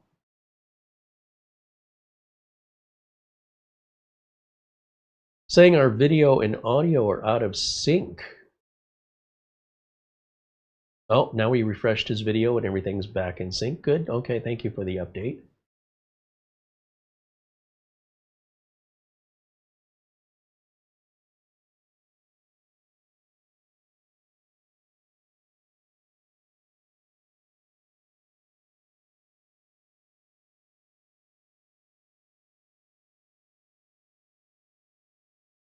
Just scrolling through your chats here. Matt Olaf is checking out for today, but he's popped in to say hello and hang out a little bit. Thank you, Matt Olaf. Thanks for hanging out with us from Sweden. Always good to see you, and we'll look forward to seeing you again. Enjoy your Friday. Let me come back over to our Windows Update status here. Did this finish, or is it still working? Yeah. So this big cumulative update apparently is what's taking a while. And we'll just let that run. In the meantime, if I can answer any questions for you, this is a good time to ask in the chat room.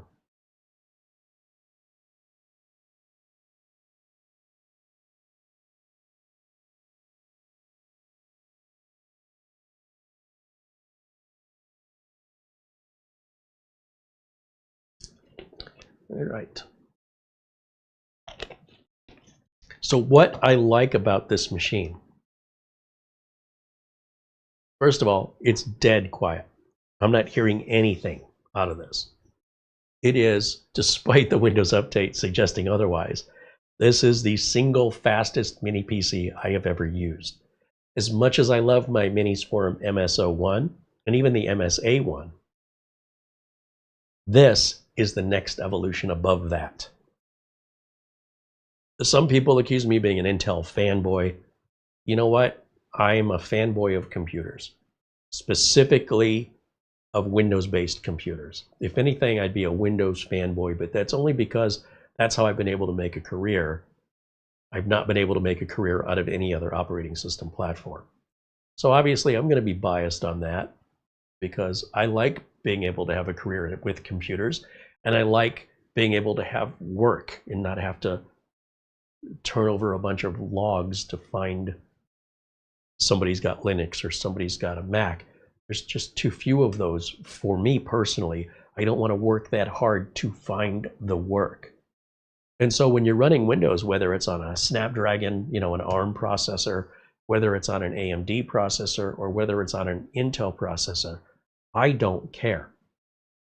I care about value, and I care about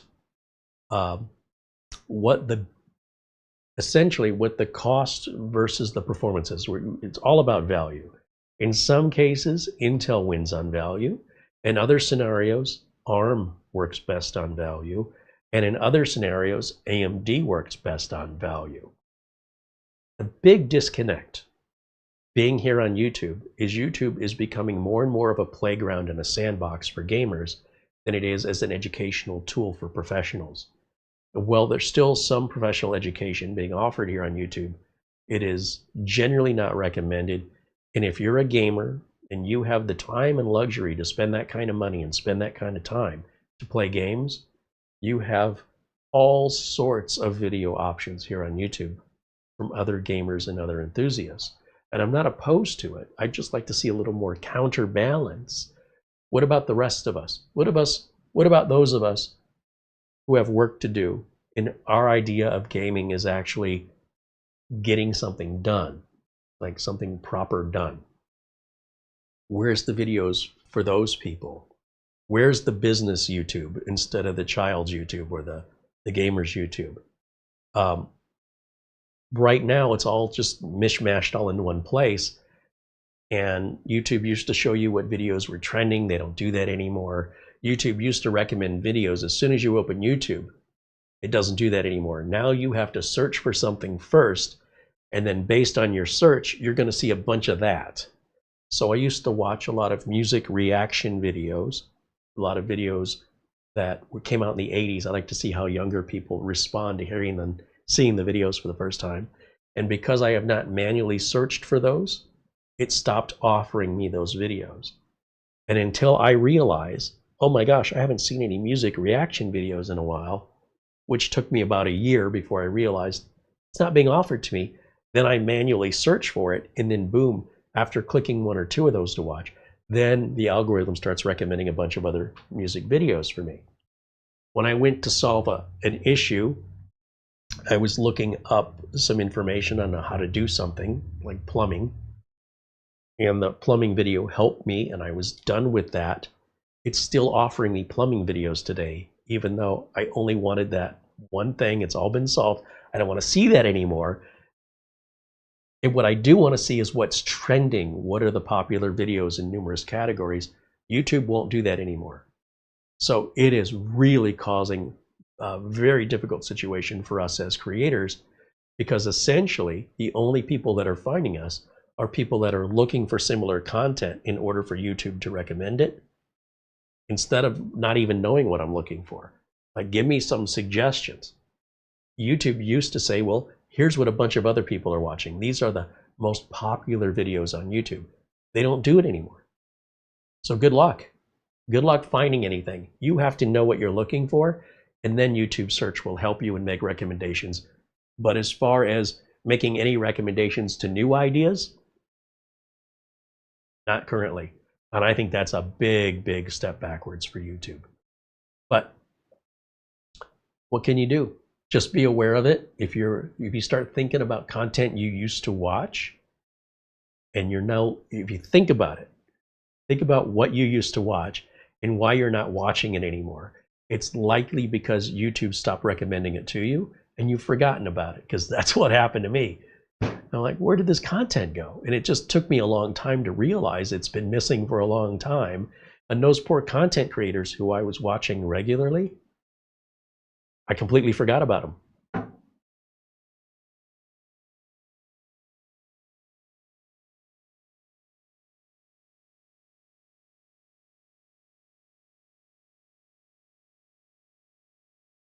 Nick Caffrey says, I'm realizing I profoundly do not understand my PC's networking system. Can you point me to a video or another source that might clarify it for this dummy? Well, I don't think it makes you dumb because you don't have experience with something. But if I understood what the problem was, what is it that you're doing or trying to do in regards to Windows networking that isn't working? And then I can be, if you're specific with what the information is.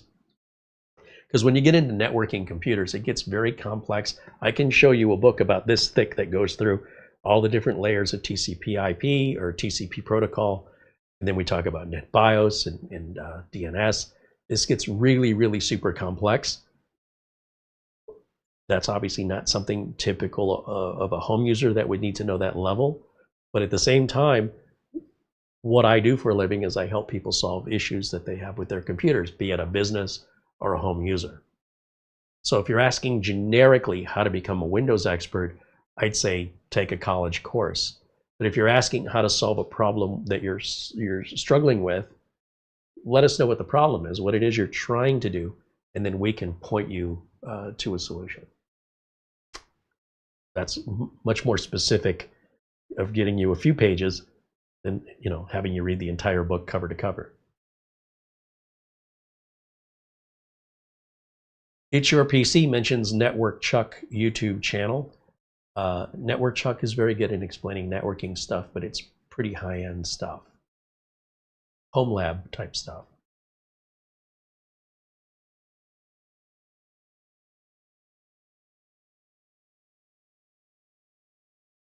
Is this done? No. Yeah, I mean, that's a big update. That's unfortunate for that to happen during a live show. And that's not Minisforum's fault. That's on me for not updating this last night. I should have. I honestly didn't think since the last time I updated it that there would be an update that would take this long. I thought, yeah, there'll be a few monthly updates. But they are critical. And if we don't install them, they're just going to keep haunting us every time we restart the computer. So we're probably going to have to come back and revisit this PC to run it on some proper testing examples to show you how it's going to run. To do that while updates are installing is no measure of performance that's accurate to everyday usage.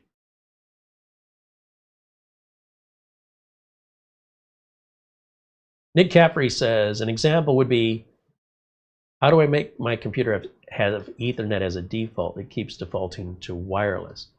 Well, simply click on the, here's what I would do. If you want to disable the wireless adapter, you can go into your settings of your Windows device. Let's go over here. We've got wired and wireless on this unit. So while we're doing updates, I can demonstrate this for you. So there, you have two very easy options for this. One is you simply disconnect the wireless network, right? So when we do that, let's jump over here real quick.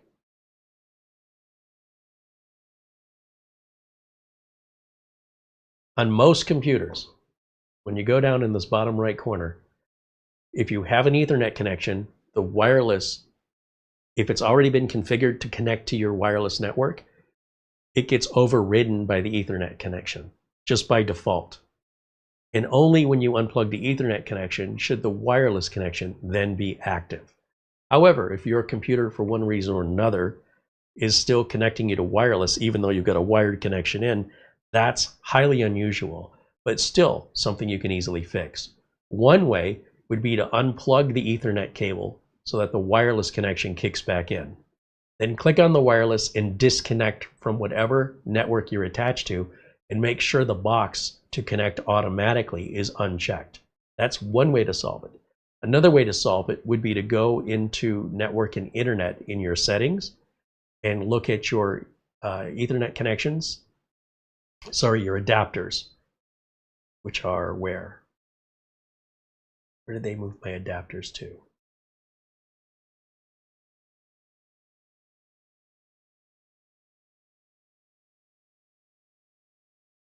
This is how we're connected. That's our Wi-Fi. You could turn Wi-Fi off. That's another option. That's 3 options.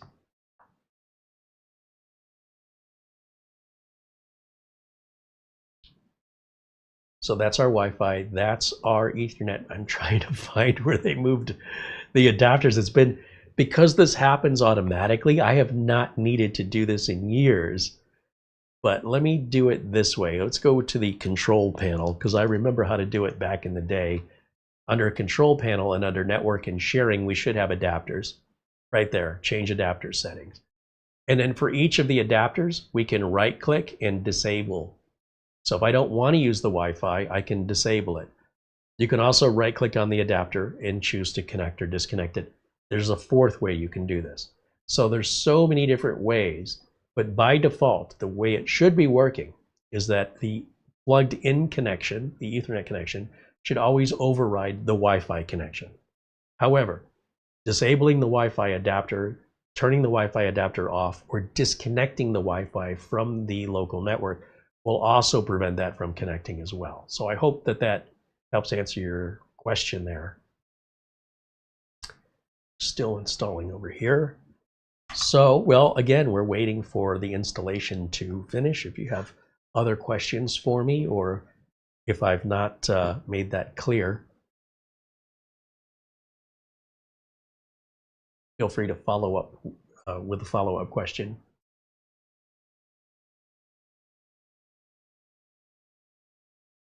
Rob Dvorak mentions that VEEX Inc. has educational series named Wi-Fi Air Expert. Not familiar with that.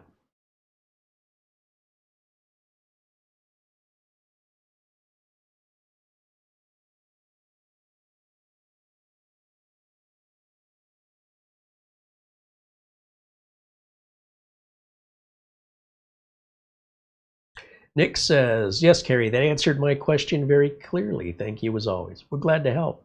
And it sure as heck beats taking an A+ network course, I'll tell you that. Valentine in the chat says you can type Windows key plus R, that gets you to the run line, and NCPA, that's your network control panel, ncpa.cpl. That'll get you to the adapter. That's another way through getting through the control panel or settings. That'll take you there. Again, what I love about computers and resolving issues is there's often 4 or 5 different ways that you can go about doing it, and it's all a personal preference. Like, one way is not necessarily superior than another way, other than the attitude of the individual who thinks it is. But yeah, there's lots of options, and it allows me to do things my way. And it's certainly, I think, a great thing as a consumer to have options so that you don't have to do what everybody else is doing, which is why I'm not a fan of Apple. That's the opposite of this world of freedom and choice. And it's expensive. Ben Laird wants to know, are VPNs just a waste of money? It depends what you're using it for, but virtual private networks were designed for corporations and businesses to protect proprietary company information and customer data. It was never designed for a home user. It's not what VPNs were ever made for. If not for business and corporations and financial institutions, VPNs would not exist for consumers. They're sort of an excess. If you develop a VPN software, you're developing it for corporations. Now that you've developed it for corporations, how can you sell more of it? Well, market it to home users. But home users don't really need that. They don't need to know that. Why would I not want to sell as much of my product to everybody around the world as possible? Generally speaking, there are regulatory concerns regarding business use case scenarios for medical data, financial data, etc., that require the use of a VPN. There is no regulatory agency for home users. Essentially, you do whatever you want. Nobody cares. I can't imagine why a home user would use a VPN. It slows your connection down. Obviously, they're in it to make money one way or another, so you're giving up your privacy. Ironically, if you're using a free VPN, it's spying on you. That's a given. If you're using it to watch media in another country that's got a region restriction, there's a reason it has a region restriction. If you don't think laws and rules apply to you, you know, there's some people in the world that just don't think things apply to them, and you have no problem taking somebody else's investment and utilizing it for your own entertainment or benefit without anything in return for the person that made it, paid for it, did all the work, but you're just going to take it. I mean, personally, I think it's wrong, but the police are not going to come knocking on your door for such a minimal thing. But primarily for home users, they're using VPNs for that specific purpose, right? It's to watch region restricted content. And I think that's okay. It's not okay, but you know, that's not my job. I'm not here to tell you what. All I can tell you is there's a reason, and it doesn't matter if you agree with it. If you want to think that that does not apply to you, there's nothing more I have to say on the matter. If you work for a company and that company requires a VPN to connect so you can work from home, that is often not necessarily the company's decision, but a requirement of the government and a regulatory agency if you're handling customer data. VPNs exist, the same reason encryption does. It's for business use, to protect the business and to protect the business customers. It has nothing to do with home users. Home users' data is practically worthless. When a hacker goes after, say they encrypt a hospital, think of all of the client information they get off that one hack. But if a hacker hacks you, they're just getting you. It's the same amount of effort, but the return is terrible. Why would I just want one person for all that effort? I want thousands of people, and I want to do the laziest, simplest thing possible because I'm a dumb hacker who, you know, can't work for a living and do an honest job and has no morals or ethics because they weren't raised properly by their parents. So the rest of society has to suffer with these morons. And what do these morons do? They go after the biggest target that requires the most minimal effort. They're all lazy and they're all pretty much dumb. So all you have to do is be a little smarter than they are, not by much. And if you're a business and you have customer data, if you've got client data, if you've got proprietary business information that you don't want in the hands of your competitors, you will use VPNs and encryption. But if you're a home user, that's just like an inflated sense of self-importance that your stuff matters. You're just one person. So even if you have a lot of stuff, yeah, they want to sell your stuff back to you is what they want to do. They want to encrypt your hard drive. They don't care what's on it. They don't even want what's on it.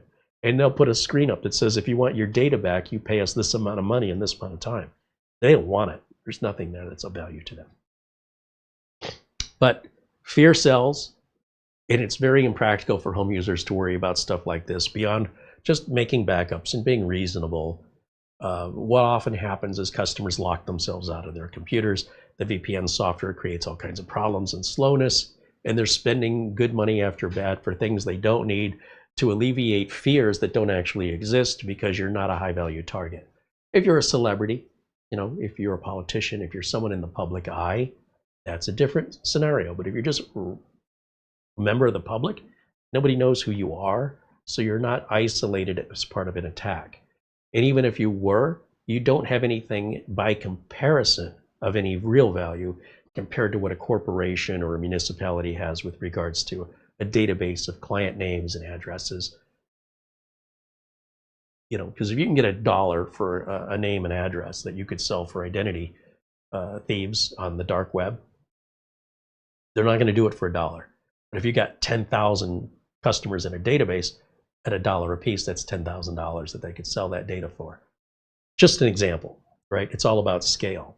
And so as long as you have your backups and as long as you're not doing anything illegal that you're not supposed to be doing, you have nothing, no real good reason behind an anxiety that exists only in your mind that you would for any reason be targeted as part of an attack.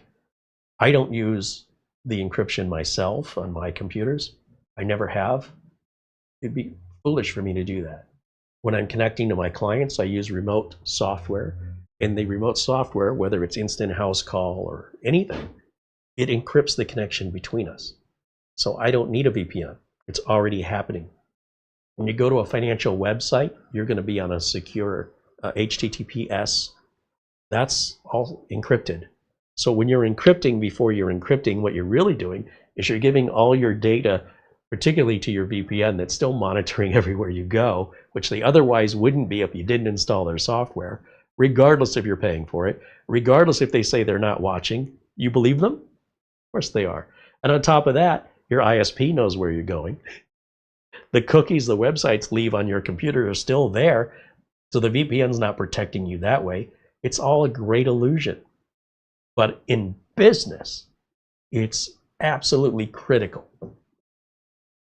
And that's why I say that YouTube is like a giant sandbox that people play in. But I don't know why it became that. I don't know what legitimate reason is there for there not to be practical, solid business advice. And while still some exists, it's pretty difficult, at least for me, to find it. And it saddens me because I see YouTube as this great educational platform where you can offer people a free education that you don't have to have a certain amount of money to go to school. You can find the information. And yet when it comes to computers, most of it's all playing. It's all just about how to play games. Let me teach you how to get through this level on this game. I don't know that world. I don't have somebody else paying my bills, and I don't make enough money that I can just sit around for hours and hours and hours on end trying to master a game when there's so much work to do that I can actually benefit my life, right?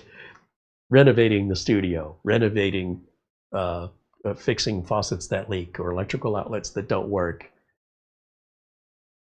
All of that stuff benefits my life. It makes my life better by improving the area I'm living in versus just distracting me. It's sort of like if you have a problem and the way you deal with your problem is through alcohol and drugs, that's not solving the problem. And then once you actually take the time to solve whatever that problem is that requires that distraction, that requirement for that distraction goes away. It's pretty incredible how we can distract ourselves to avoid something that's unpleasant.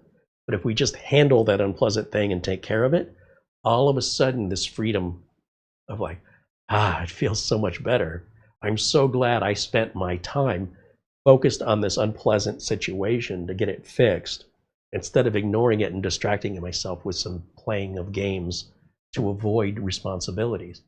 And I'm not suggesting everybody does that, but it's a very common behavior. And if that's how people want to go through their life, who am I to say not to? It's just not a choice I make. That's all. I don't mind playing games for a few minutes. A few minutes. Not going to be hours on a game. You've got to be out of your mind.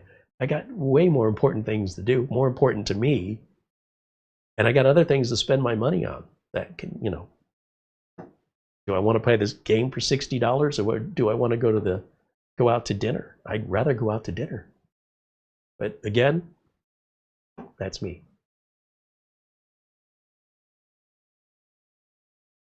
So we're just trying to offer people an alternative here.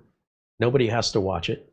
But if we find like-minded individuals who say, I appreciate seeing a different perspective on YouTube that gets us back to being practical and gets us back to being efficient, reliable, secure, having our operating system performance running at top notch, this is the place to be. But on the other hand, there are some other places they're just harder to find. I enjoy watching videos from our friend Doug Betts, from Mike's Unboxing, Reviews, and How To. Planet Cryos has a great YouTube channel. The problem is I can name them on one hand. That's the issue. And when it comes to the rest of the tech channels, most of them are hobbyists, enthusiasts, gamers, or making commercials. It disheartens me because that's not what I want to see. And don't I have a right to express what I want to see in as much as everybody else has a right to express what they want to see? That's the whole point I'm trying to make, right? It doesn't have to be that we agree, but that there are options for people. And for those that come here, I assume the reason they're here is they've had enough of the rest of that. It's just overwhelming. And there needs to be, in my opinion, more practical-based information that would benefit the majority of computer owners, not just the enthusiasts. But it's just my personal belief. Ben Laird with a £2 super chat. Thank you, Ben. And David Graham with a $5 super chat says, I am 10 years younger than him, but 10 years is a big gap. Let me say he knows as much or more than me, but like a doc, I try to keep up.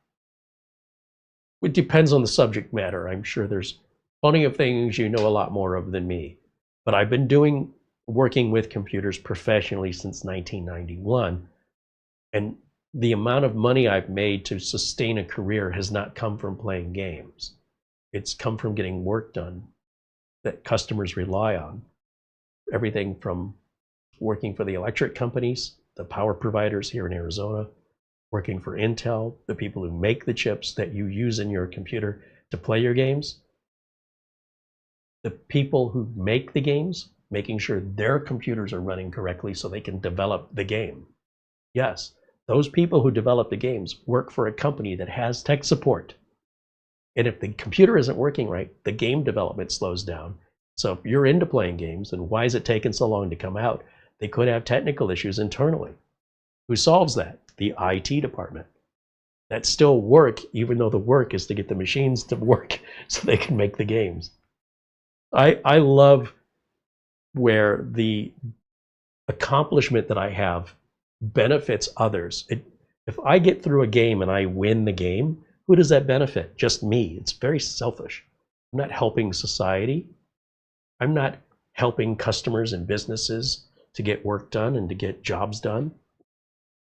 It feels unfulfilling if the results of my work only benefit me and nobody else. It feels like there's a big piece missing. But again, that's just the way I'm built.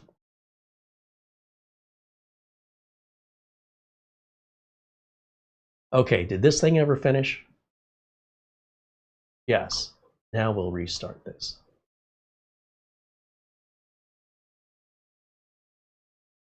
Now, because this machine just came out, there are just a handful of videos out reviewing this.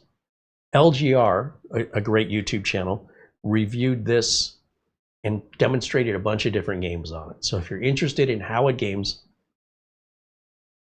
there's a channel that ran through a whole bunch of games. And you can see how they play and what resolutions and what frame rates. When it comes to getting work done, is this a machine that would work not only in home use but in business use? Absolutely.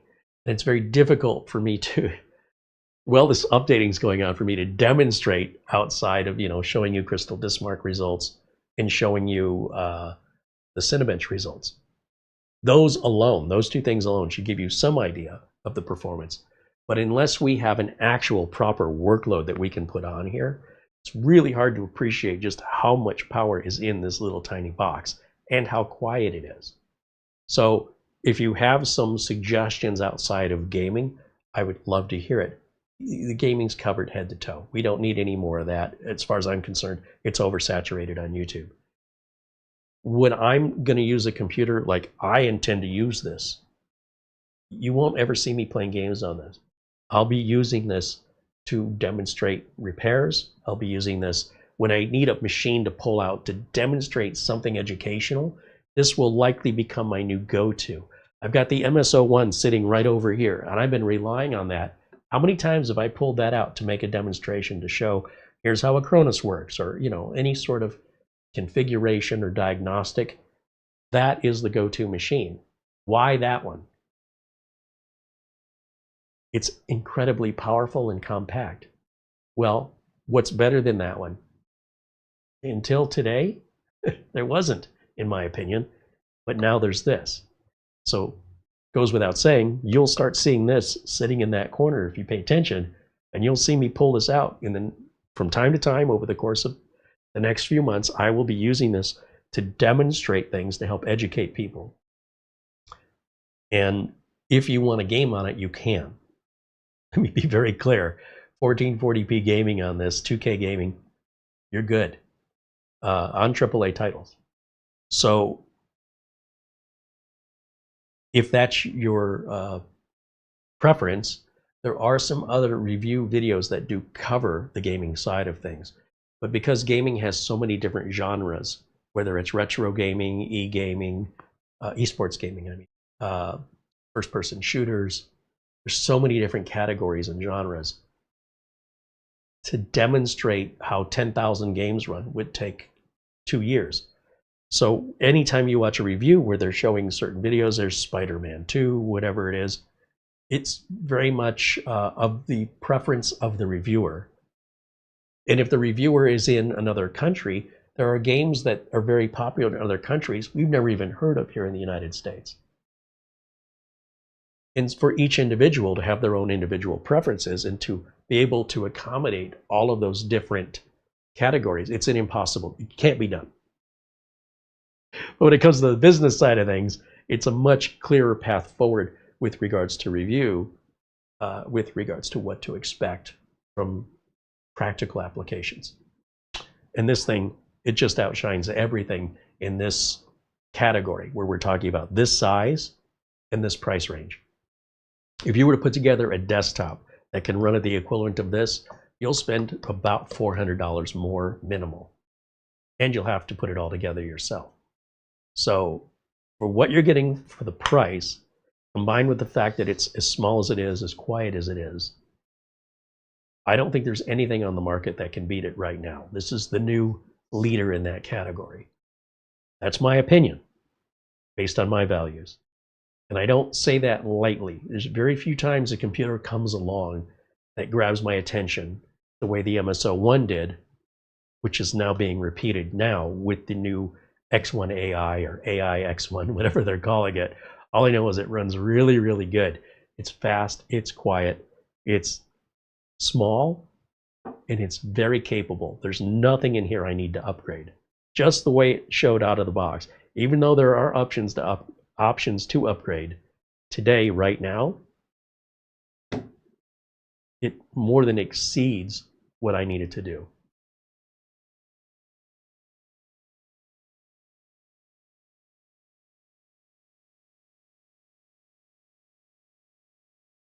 Kevin wants to know if my information was leaked out. Should I contact my local authorities? You could reach out and explain the scenario to ask for some advice.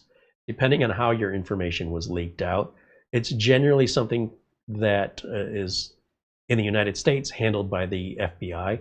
However, you would be advised by your local authority, your local police, if that was the way to go. I don't know the answer to that. Generally speaking, once your information's been released, there's no getting it back. So the idea that they're going to be able to catch the criminal, highly unlikely.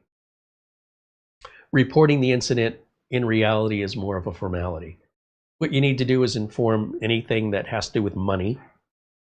So if you're in the United States, the credit reporting bureaus, just let them know your information has been compromised. Anything dealing with financial institutions, credit cards, banks, you let them know you've been compromised. Get all those passwords changed for anything that matters to you. Change your passwords. Make sure, of course, your computer's been cleaned thoroughly. Again, depending on how you were compromised. And make sure you keep an eye on all of your accounts for any unauthorized activity for the next couple of months. There are services like LifeLock and such that they'll try and sell you, but you don't need those, in my opinion. This is all stuff you can do yourself for free. And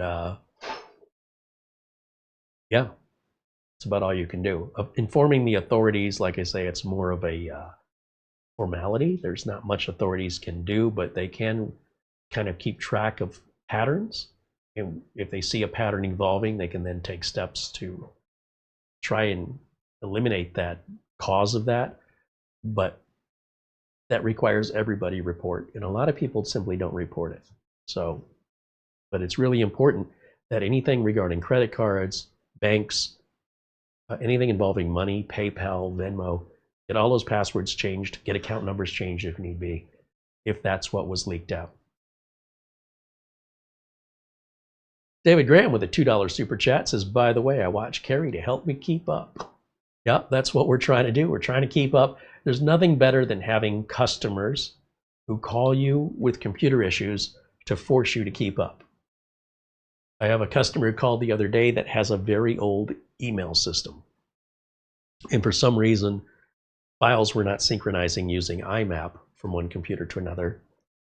And in fact, normally, when you're setting up Outlook, you put an email address in along with your password, and all the emails set up the SMTP server, all that happens automatic. Now with this one's been abandoned, I think. The company that he's paying for email service is still doing it a very old-fashioned way where you've got to plug in different port numbers and authentication, SSL authentication. All has to be done outside of norms. It will not happen automatically, and it doesn't automatically synchronize all the folders. You have to manually add folders on the web side, on the administrative side, that you want it to synchronize. I've been so spoiled with modern email servers that just handle all this automatically that it really took me back. I was like, oh, I got to remember how to do this. And of course, the interface is similar but different from other interfaces from back in the day when this was the norm. And I'm just surprised there's still an email provider out there that still uses this old system. Now, I could advise the customer to just change the email over to another provider, but that's a big hassle. I'd rather just, let's get this set up. Likely, once we've got it set up, they just pay the bill year after year and there won't be any more issues. So I don't think it's worth the effort to change it over. Usually once email is set up and configured, in my experience, the next time they ask is going to be years from now. So yeah, just let them keep paying the bill. Let's keep this as uninvasive as possible. Just let them keep running, and I'll manually add those folders to synchronize and get things adjusted so that, you know, once it's set the way they like it, it should be a long, long time before they have any other email related issues. Unfortunately, what that means for me though, is in another year or two, I will completely forget. And then when I log into their email provider and go to the administrative side and I go, oh yeah, this is the one that isn't upgrading and keeping up to date. How do I do this again? And so the wheel will go around, but it's so infrequent. You know, is the benefit for me or is the benefit for the client? And in my case, you know, I'm just thinking, let's keep it easy for the client. I'll figure this out. It's just a lot of trying to remember how I used to do things. So it's a little bit of a learning curve. And then as soon as I figure it out, customer's good for a couple of years probably, and I will long forget everything I figured out, because all my other clients use much more modern email servers where this is not an issue anymore, or hosted email providers. It's really what I mean to say.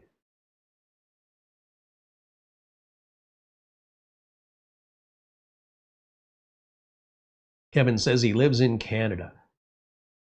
Malwarebytes found some info. I live in Canada. Yeah, I don't know what the process would be for protecting your equivalent of government ID, but certainly with any sort of website that involves any money, financial, shopping, you definitely want to be changing passwords.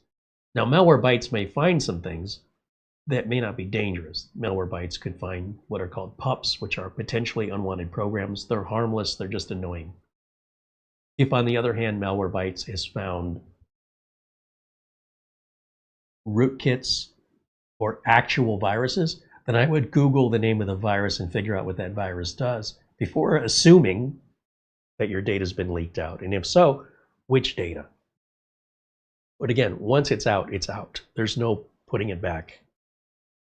So then you just have to, you know, put in some measures as a reaction to putting obstacles in the path or making that information irrelevant. In other words, if you had an account that was taken, you'd close that account and get a new account number. Change your login information. It's done. It's a hassle, but if, on the other hand, your name and address are leaked out, that's public information. So really, that's always been available. You know, if somebody was on the sidewalk filming you with a camera and they captured your car and your license plate, that's all public information. That's nothing secret. So depends what information was taken.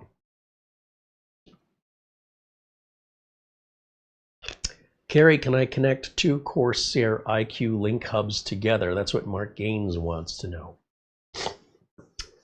I don't have a lot of experience with the Corsair iQ system, but usually the hubs can be connected together. I don't know specifically, but someone in the chat might know.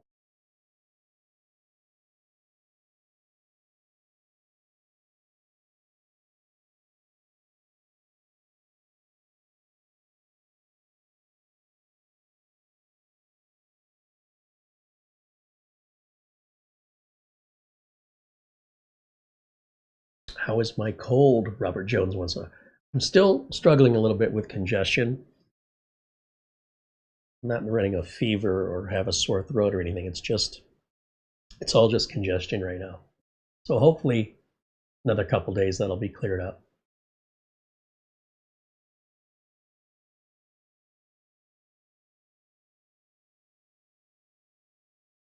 And he's asking about iQ software. So the iQ system is both software and hardware. There's a fan controller that controls the RGB as well as the power to the fans. And if you're connecting up a bunch of additional fans and you've run out of connectors on your iQ controller, you can usually add another controller, plug the two in together, and you still run the same software and the software will detect them. That's usually how most fan controllers work, or at least RGB fan controllers.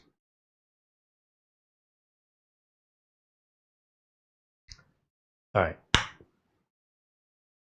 What we need to do here, when it came to doing some kind of demonstration, one of the things I wanted to get to that I obviously will not get to today due to these updates taking place is going to take us back to the whole gaming thing that I have made my stance on pretty clear. If you wanted to, and you said, I have a bunch of money that I have nothing else to do with. I am bored because I have so much money I don't have to go to work. I don't have a family to take care of. And I'm just looking for a way to distract myself for playing video games. Could I throw more money at this for it to game better? Yes. On the back of this, there's something called Oculink. And the Oculink port is a high-speed port that is designed to go into something called a external GPU dock. And Minisforum makes this dock. And what it is, it's a module that you can take a desktop graphics card that's designed to go inside of a computer, and you can plug it in this external dock with no protection, okay? Then you have to provide it power, so it needs its own power supply, because these video cards, they can run up to $5,000. Then you've got the price of the GPU dock, and you've got to provide it enough power, because this isn't going to do it. And then once you have your GPU dock, you run your Oculink cable to the back of this, you can tell this to make the external graphics card your main graphics card. And while it won't run as fast through the Oculink cable as it would in a desktop PC, it is much, much faster than any internal graphics currently on the market. Now, on average, that's going to set you back starting around $1,000 and upwards of $5,000 to $6,000 to add the graphics card, depending on what kind of graphics card you want to add. You've got the price of the dock, you've got the price of the card. The card could be, say anywhere from about $600 on up. If you're going to buy a card under $600, I think you're just better off using what's in here. Otherwise, I think you're wasting your money. Ideally, if that's what you want, you should build a proper PC where that graphics card is being protected in a case. Because the Oculink port going into this external GPU dock, at least the one that Minisforum makes, offers you no, it's just bare. It's just out there waiting for a pet to put their paws into, or children to stick their fingers in the fans. It's open to the environment. And if you like that mad scientist look of having cables and wires all over your desk, and one plug plugged into the wall for your GPU, another plug plugged in for your, it's a kludge, it's messy, but yes, you can do that. I was going to demonstrate that today to show you how it's done, but I do not recommend this. I think an external graphics card defeats the point of having a small computer. At that point, it would be cheaper because you would not be dealing with the added expense of the GPU dock, plus needing the additional power, by just putting everything in a regular old computer case, whether that's Mini ITX, Micro ATX, or ATX. That would be far more compact, far safer, require one power plug, and give you the video card's full performance compared to putting it externally. Now again, there's what I suggest and what I advise, and then there's what you're going to do. I don't advise putting SATA drives in mini PCs, but you guys do it anyway. I'm not here to tell you not to, but I want you to know what to expect. If you want to go down that road and you want to spend that kind of money for lower performance and a bunch of wires and cables that are unsightly, this is my job to let you know. As far as I'm concerned, this is how it works. This is what you're going to pay, and this is what you're going to get for that money. By comparison, if you just did it the regular way, you'd spend less and get better performance and have a cleaner setup. But your preferences are up to you. And I'm just here to make you aware of what your options are, the pros and cons and costs involved, and what to expect if you were to go down that path, right? Again, I love options. I love being able to select what's right for me. If I don't know you, I can't select what's right for you, but I can tell you just overall, that's not a good idea. That's just not a good practice to have bare unprotected parts out on the desk. But that's the world I live in, right? I wouldn't set up a business client like that. There'd be way too much liability on me, way too easy for damage, and it's just not the appropriate tool for the job. That doesn't mean we can't do it just to see how it's done. So Minisforum did send me the eGPU dock that is based on Oculink, and we've not used it yet. And I thought this would be a great machine to demonstrate it on.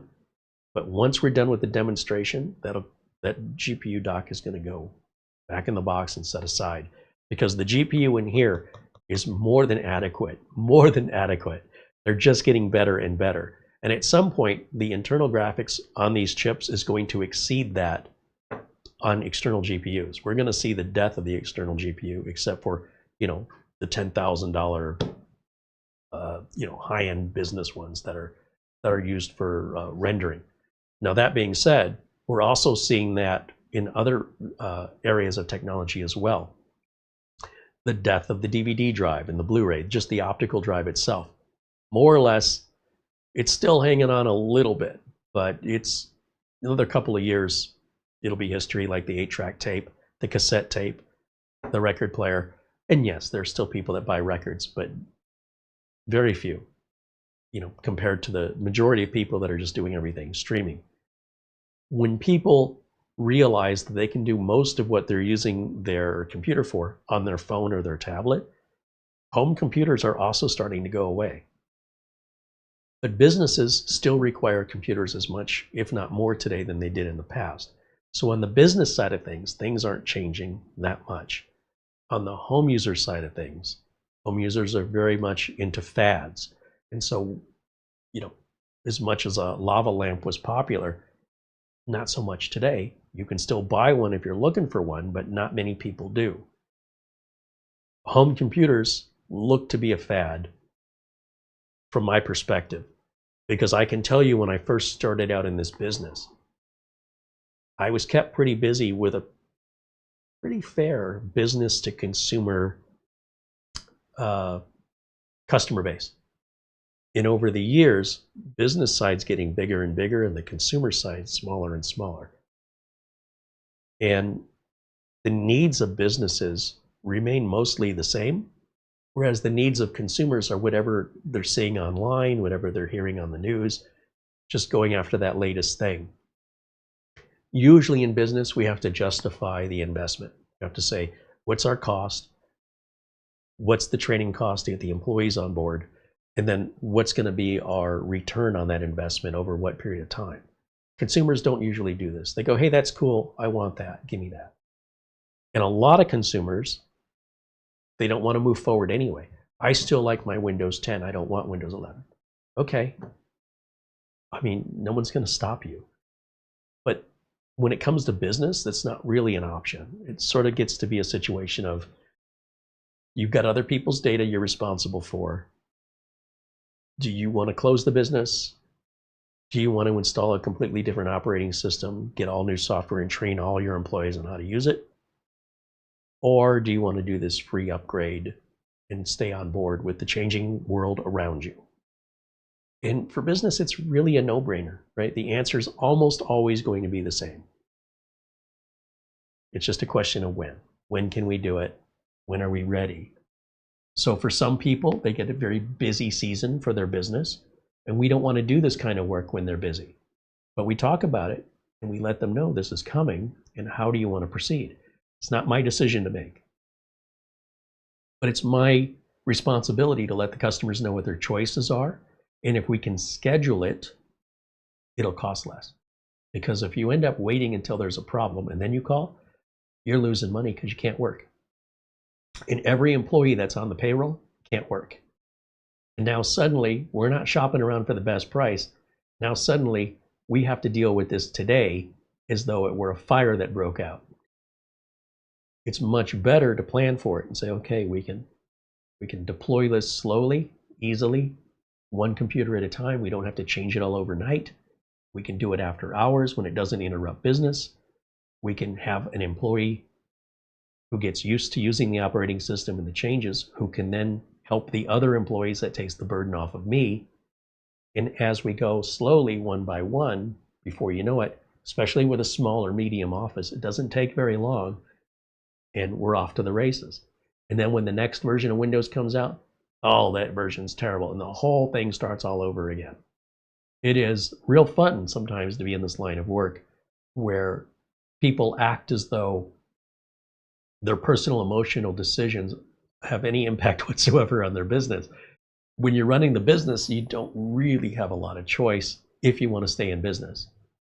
And if you don't respect your customers' data and protecting it, there's usually going to be some financial consequences here in the United States as a result of that. So if you do exhibit that attitude, you probably won't have a business very much longer. Unfortunately, this is a regular occurrence. We see businesses that are completely in denial until something bad happens. And then by then, what would have been a fairly inexpensive way to avoid the problem becomes easily 10 times more money. And they have to deal with it because it effectively shuts the business down. So do you just want to keep the business shut down, or do you want to bring it back up? And to bring it back up means we got to fix all the damage. And we can't schedule it. It has to be done right now. You want to talk about anxiety? You want to talk about panic? Yeah. So we're dealing with some customers that have been reluctant. However, the more that we talk about it, and again, I'm not hammering on them about it, I'm just advising, and I let them know what it is I do and what it is I don't do. And my job is to make sure their business remains 100% up, secured, and operational to help their customers. And if that business won't let me do what I need to do, that's okay. You can find somebody else. Because when things go sour, then I'm the one that's going to get sued for the losses because I was the tech at the time. So I can't throw my business away simply because I have a customer that wants me to do something that isn't in line with what I do. So if a customer wants to use Windows XP, use it, but I want nothing to do with it. So that way, when the bad thing happens, I got no dog in that race. There's nothing to come after me. There's no liability there for me. I always want to help the customers. I don't want to hurt them. I would say, look, this is where we need to be by this date. We have time. Let's talk about it. Let's talk about how we want to deploy it. If you don't want to do that, you're welcome to find somebody else. That's fine. I'm not selling my business to one client. I'm not allowing them to shut me down simply because that's what they want. That just means we're not a good fit. The services I offer are not for you. All well and good. No hard feelings. If you change your mind, you call me back. But I will not jeopardize the entirety of my business because I got one stubborn client. I don't need those clients. I'm trying to help them. And if they refuse, there's no point in what I offer, right? That's the whole point of my business, is to help them. If they deny the help, well, I've got no business with them anymore. A couple of contributions came in. David Graham with a $2 super chat says, if the tray air, even Timothy was told to use wine. Then another $2, I meant to say Dre air. And then another $2, he says, I'm just giving it away because you deserve it. Okay, well, thank you, David. I'm not quite sure I understood, but I appreciate your support. Thank you so much.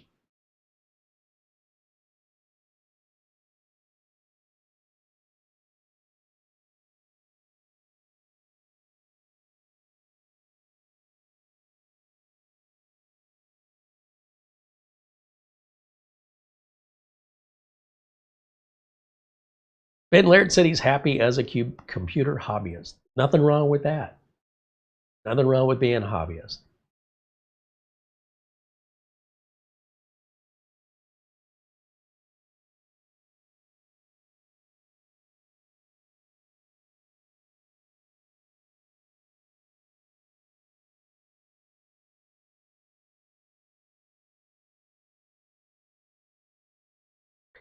Riverside County Accountability says, what's up? Hey, Riverside County, welcome in.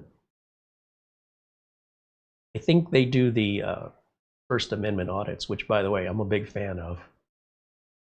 I think it's wonderful. I think it's great.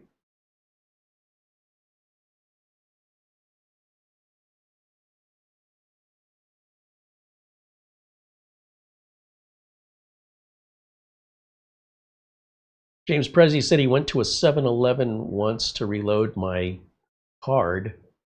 The guy kept it on the counter after he was done swiping it. 50 minutes later, an ATM in LA took out all of my money when I live in San Diego, and I was not in Los Angeles. Yikes. When I'm using a credit card, no matter where I am, I take my wallet out, and I hand the card, and I hold my wallet. And my wallet will not go back into my pocket until I get my card back. This is how I prevent myself from getting distracted and forgetting. If I'm holding my wallet, I don't have my card back. And it's just a habit I've created.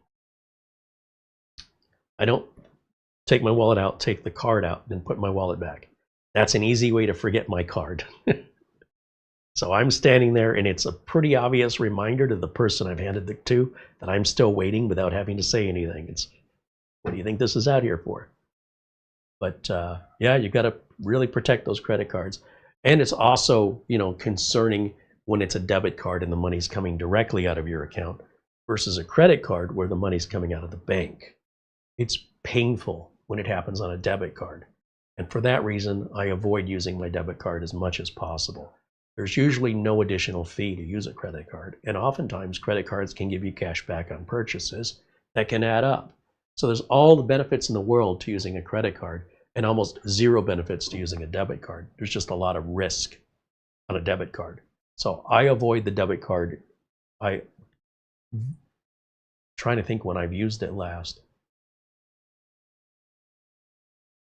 I use it in an ATM machine. That's about it.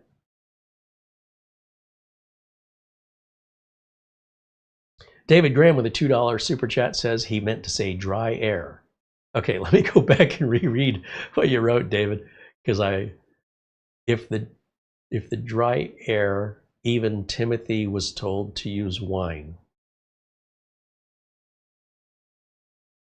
Yeah, I don't know who Timothy is. All right, anyway, I have no idea. Kevin said he upgraded his bank account, so he got fraud protection. Also, they text me when I use my card. No, that's the other thing I do is anytime my credit cards are used, I get an email alert. Any purchase over $1 or any credit that's been applied to my account, it texts or emails me. So typically when I'm at a store and I'm making a purchase and I take my wallet out and I hand them my card, I hear my phone go ding, and I know exactly what that is. That's likely, well, it's possible an email or something came in. Likely what that is an SMS or an email message notifying me that a charge just literally went through in that moment.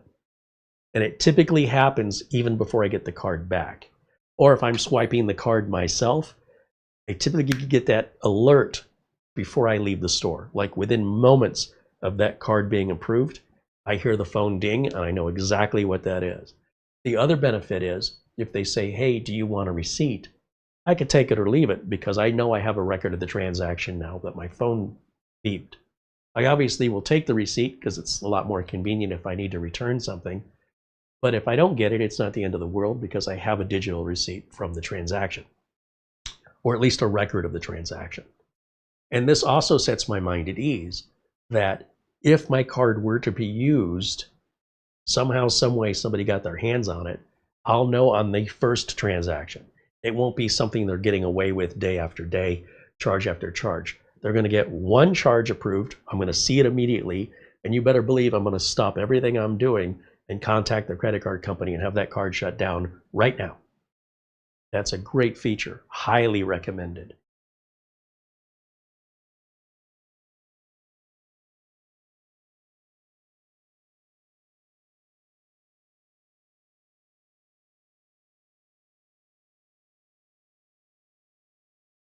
All right, so where we're at with today's video, it clearly has not turned out the way I wanted it, the way I was picturing this.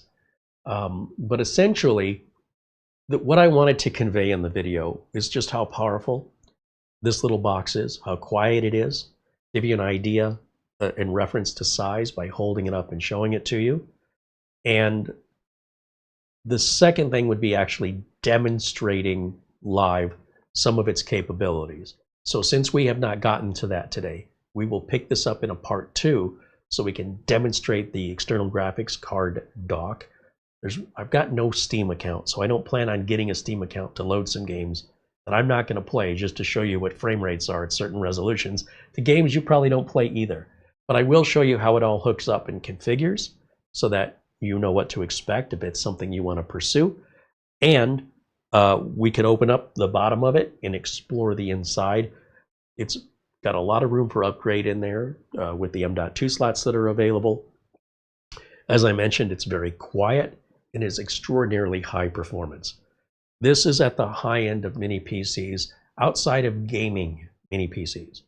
So Minisforum has a line of PCs called Atom Man. It's actually, technically it's not Minisforum, it's Atom Man. And those have discrete mobile graphics chips like Radeon and NVIDIA RTX mobile chips, just like a laptop, like a gaming laptop. And those are a lot more money if that's what you want to do. Again, there's 4 or 5 different ways that we can go about accomplishing playing games if that's what we wanted to do. You've got a very, very capable internal graphics card on here. It's very impressive. And if that's not good enough for you, there are gaming mini PCs that have discrete graphics, just like gaming laptops, the exact same things. Then you have external graphics, which some laptops also support, and many mini PCs support, that will easily double the cost of your mini PC if you choose to go that route. That's what you want to do. And there are even external GPUs that already have the graphics card built in. It's all enclosed, so it's protected. You still have to provide it power, and you still have to provide the Oculink. However, they've already put a graphics card in, and that's just the way it is. I'm not sure I'm on board with that idea. I like the convenience of it, but there's no choice there, right? It's just, this is the card you get. I would think you'd be better off just building your own machine if that's what you want to use it for. At the end of the day, you're going to get better performance at a cheaper price, but you do have options. If you want to look at the gaming mini PCs, look at the Atom Man line from Minisforum. If you want to look at high-end desktop replacements, this is as good as it's on the market. If you want to look for mid-range or budget, We have some mid-range and budget mini PCs from other manufacturers coming up next week. I can't wait to show them to you because they're lesser known brands. And because they're lesser known brands, they're a little more aggressively priced. And that being said, failing any other questions here, I think we'll wrap it up for today. And again, I'm still a little under the weather, so I'm not quite back to my normal self here. Plus all the renovations got me turned a little upside down. So I apologize that today's video did not go as planned, but I certainly enjoy hanging out with you guys. And it's no fault of Minisforum that these updates needed to be done. That's fully on me. And we have a big storm rolling in outside. I'm hearing the rain pouring now because, you know, I just washed the car. So that's my fault. All right, a shout out and a thank you again to everybody that's joined us today, all of our members. Thank you to David Graham for all your super chats, of course, to Mark Gaines for your super chats and Amazon gift cards, as well as Ben Laird, Nick Caffrey, Peter, who joins us in the Netherlands, friend Planet Cryos, David S., Davis Parsons, Ron Barnish, thank you for renewing your membership today. Dean Browning, thank you for your super chat. William Denton, very generous super chat in there. Thank you, guys. Again, a happy birthday to Mara. And, of course, our friend Mitch, whose birthday was just a couple days ago. And I hope you guys have a great weekend. Enjoy the rest of your Friday. Thanks to Minisforum for sending us this X1 AI. And, again, I've not done a good job of demonstrating this today, but we'll make up for it. We're going to follow up on another video here. And our friend Luke Greenia, thank you for the PayPal contribution. Email one more time. And check my email one more. I was just thinking I should probably check it one more time.